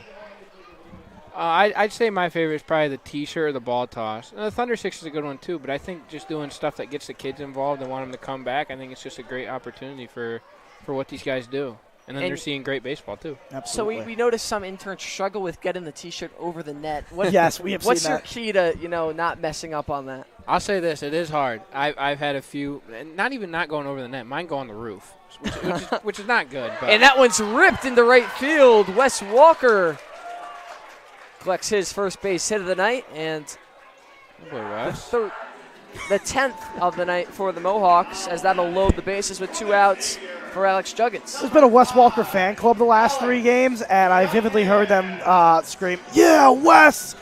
Today. Hey, how can you not like that guy? I mean, he's a good guy. Oh, he's a great guy. Great guy. He's such a humble, fantastic, respectable guy. He's very mature. Absolutely. And he just seems like a natural-born leader. He's very well-spoken, too. 100%. That one's put foul. What was the last question you asked me? Oh, the T-shirts. How did you not get them over? You got to remember, it's kind of like a projected distance. You got to aim it higher than actual because it's straight up in the air and you're throwing from a weird angle. So you got to just have enough to get it over, and then it's a loop back down in between the ceiling and the seats. Yeah, I think one thing, too. Like I found a T-shirt on the ceiling that's probably, on the roof. That's probably mine. There's a few up there for me. But I think the one thing that kind of makes it tough is all these kids, they come and crowd to all these areas. Yep. There's a bunch of people sitting in these seats that want them. You're trying to get it to sometimes specific people. But you're just trying to get it over the net, and it is hard sometimes. Sometimes those T-shirts, they come undone. I've had a few of them where you're trying to toss it up, you can't do it. I've given some to the batting kids, and they can't even throw it. It's hard. It's not as easy as it looks. And then some interns struggle with the lower fences somehow. I don't know why. You guys Big need the swing and a miss cannons. there from Juggins We'll for out stay number here. 3. We'll keep it here. We're not on We got to sixth. get a T-shirt cannon. You know Yeah, what I'm that's what I'm saying. saying? You need a That'd be T-shirt great. cannon. That's Yeah, what's absolutely. next. I mean, you have the CO2 pressure Oh, that's from. that's- Did Brian return the CO2? Because that'll fly out of there. You know, I don't know. I honestly don't know. Since the last time we used it, I haven't really seen it. I mean, you were there for it when we put it in my car. That was horrible. I had him sit in the back seat hugging it, one arm around one arm around the other, making sure it didn't And explode. with this guy driving, oh my Yeah. God, you gotta watch out. He drives like he's from Long Island. Yep. I wonder where I'm from. I mean, seriously. No, I actually had it's to go all right. extra slow there. I was so scared that. We didn't need him to blow up, you know. Yeah, on the way to there, I'm driving like whatever. Oh, yeah. And then once we got in the car, I was going like 30 into 30, respectable. And Yeah, no offense to Matt. I love him. He's a good kid. Nothing against him. I just like picking on him all the time. But he's a good driver. He's a good kid. And like I said, you guys do a great job up here. Oh, it's a It's blast. not easy work, I'll tell you that. You got the Mets No. game going and everything. Yeah, Yeah, usually yeah. I don't do that. It's just today's special occasion. Like last night, I just kept checking on my phone the Mets score. I would never have it on Yeah. during an important game, Yeah, we especially a big game. We love the close games because they're fun to watch, but when you get a blowout every once in a while, you get to have some fun up in the booth. And Yeah. What's been your guys' favorite thing about this year doing this? I hate to Because some say of it. you weren't here last year, Oh right? no, I hate to say Yeah, it, but that's my my favorite first year. game so far was that Saugerty Stallions game where they came here and beat us on the tag at the plate. That was one of the best games I've ever seen in my entire life. That was back and forth baseball. One of our interns' favorite games was a game we lose. I know. That's crazy. It's crazy. No, my favorite part, my favorite game. My favorite game is when Duval came and closed the door against. Yeah, that was great. I forget who yeah. that was even The against. bases loaded, no yeah, outs. but that was awesome. Or the Jake that was Long Glens walk-off. Falls, I think. Oh no! I know what it was. Oh, what? Glens Falls would be. Oh, the 20 to Flippy nothing walk-off or walk. something. That's what Oh, mine was. yeah, The Flippy yeah, walk-off walk. That was so much fun, and that was a great bottom of the ninth comeback. Yeah, and you were like, oh, this game might not be too close, so like I'll take the back half, but also if a big moment Oh, it comes, was I'll, Glens Falls. I'll have yeah. my first big Yeah. moment. And then I think I think somebody it was here. He was like, oh, like this game, I don't think it's gonna be a close one. I was like, I'll tell you, it's hard to beat a team 3 times in a row and dominate them all 3 times. So Yep. watch out. And look what happened. That was a great game, and I really don't think you could beat the first game. I mean, the atmosphere. The Oh, people that was here, unreal. That was surreal. Everybody's just coming, just ready to watch baseball. You know. That was surreal. my favorite part though has to just be talking to the players. They're so fun to talk to. They They're are. such funny guys. So we started bringing them up into the booth, and we have such great conversations with them. And it's a lot of base related stuff. They give us such good insight. But then you ask them questions like, what teammate they'd bring on a road trip with them, or Oh yeah. what's their go-to pregame meal and stuff like that. And you really get to learn who they are as people. Or Bray Touchstone being insanely good at MLB The Show, as he was filling me in on earlier. I do feel like some of these guys just play that game all day. They do. long, so They they gotta do. come to the field. What's crazy is you'd think I would too, but I actually don't. Do you have? I've played it. It's not PlayStation very- or Xbox. Your Xbox? Oh, see this guy. You This gotta guy, a get a load of PlayStation. Matt. You got a PlayStation? I'm a PlayStation There guy. we go. Grew up Next on the PlayStation. PS4. I like I that. started with the Xbox 360, then I went to the PS4 with all my friends, and then we switched to Xbox One, and then I got the Series X. Can't beat the 360. That was my first one. 360s, yeah. Great. So, yeah, I've had the PlayStation 2. That was my first next-gen console, and it was awesome. It really was. Yeah. But then for some reason, everybody switched over to Xbox One near us, and my PS4 was 4 years old, and it was... I was traded- late. I Was late to the I was able to PS5 trade it in. That was when you used to be able to trade it in. You remember those days? Oh yeah. So I traded in for $150, and the Xbox One is only $250 to $300. Remember when they were that price? Yeah. Yeah. Now they're like Series X was 500, $500. 600. Unbelievable. Just wait till the price of GTA comes out. I think that's going to break all the price. So the games went from $50 to $60. Now Now we're they're up to 70? 70 to That's 80, crazy. 90. And I really think when GTA comes out and it's 150 because of how crazy it is, it might just screw over the entire market. That's my worry. I could see that, honestly. I mean, What's your guys' favorite game of all time, honestly? That's a question I got for That's you a guys. good question. See, it's you hard came prepared. It's tough. Hey, man, you got to be prepared when you're getting I ready love to do all this my stuff. sports games, but there's new ones every year. BO3 was the first game that really got me into everything. Why don't you do a favorite sports game and then your favorite game of all time? Oh, that's tough. There's a lot of good ones. That one caught at second by Jong Young Jr. I'm going to go well, MLB is also fantastic, but the reason I'm going to say NHL 15 is because I was a kid and they brought the NBC graphics package in, and it felt like I was. This guy's looking stuff up. It I'm felt like I when was. Sherman It on felt the like cover. every game felt okay. like I was actually doing a real game with Doc Emmerich calling it, and the real graphics that you would see on your TV, and the same score bug and the same shots, and I was like, that's unreal. So 15 was the first next-gen game for NHL. It's my favorite sports game. And GTA is a close second, but Black Ops 3 got me into everything, and me and my friends played that for hours and hours and hours. GTA was COVID, but Black Ops 3, man. Hey, for all the OGs that know, Zombies and everything. The bigs. Yeah. The bigs. Bigs. You know what I'm talking Absolutely. about? Yeah. Come on now, that or the Nickelodeon baseball. Those are two Nickelodeon baseball, absolutely. great fun games. So in terms of sports, I mean, I loved 2015 was. I had to fact check this. It was Sherman on the cover for Madden. Was that Madden 25, right? No, that was just Madden 15. No, 25 was 05. Oh, 'Cause it no. was- Wasn't there a 25th? No, The round ball to Jemison. Throw to second in time. Double play ball. Nice play. They got it, and that'll do it. Mow them up, mow them down. Mohawks win 9-0 is your final. That's fun, guys. As they complete a 3-hit shutout. Thanks so much for joining us. Absolutely, guys. Thanks for having me. It was fun. It was Thank you awesome. so much. Hey, Wish we could have had you on longer. I'll have to come back next time. Absolutely. I'll have to come back soon. Absolutely. You're gonna be a frequent guest. I'm sure the fans are gonna love you. Oh, guys, you ask for me all you want. I'll come. Absolutely. Give you guys what you want. Yep. So, fans, this is your free trial of our production here at ABM. We obviously go more in depth. Usually we have a third camera we use and a little more graphics, but this is your free preview. If you'd really like it for all the home games, you can buy game passes or a season pass. It's on our website. So the Mohawks get the non-league win over the. Oh, guys, my bad. I was checking. They get the non-league win over the Troy Haymakers. 9-0 is your final. It was a great job by the pitching staff first off here tonight, only allowing 3 hits and limiting the base on ball. Matt, describe how dominant this pitching performance was. I mean, the Amsterdam Mohawks just looked phenomenal. That's exactly what they need. And look at the handshakes. You love to see that. It was a friendly exhibition game.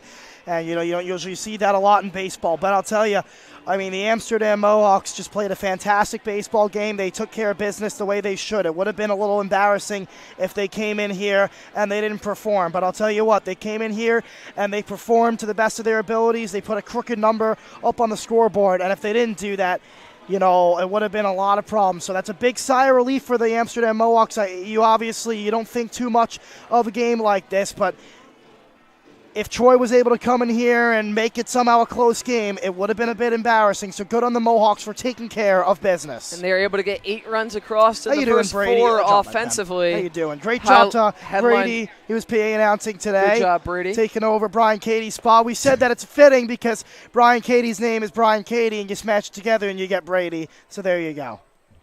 Okay, that's Yeah. That's valid. You guys watching the Yankees game up here? I got No, the Mets. game. He's a Mets fan. But, the offense puts up 8 runs in the first 4 innings, capitalized by that Jong Young Jr. moonshot over the right field wall. And so many guys put so many good barrels in play today. You saw Absolutely. Brad Curtis send a ball off the left field wall just a couple of feet from getting out of here, and a bunch of other extra base hits. You saw Brandon McCrane make his rehab start today, and the first pitch he saw, he lined to left field for a hit. And a lot to be proud of if you're the Mohawks here today. And you too, Harry. That was your game. first full game, and you Thank were you, absolutely Matt. stellar, and I'm so proud of you. I love, you're kind of like my little mentee, but you're not. You're not a I'm not a mentee, really. No, I appreciate it, and having the opportunity to call play-by-play today was so much fun. And we got to talk about a lot after this game. The Mohawks pulled away, and I hope you viewers had a great experience at home, and I hope you consider buying some of these streaming packages. We really hope that we can bring this story to you.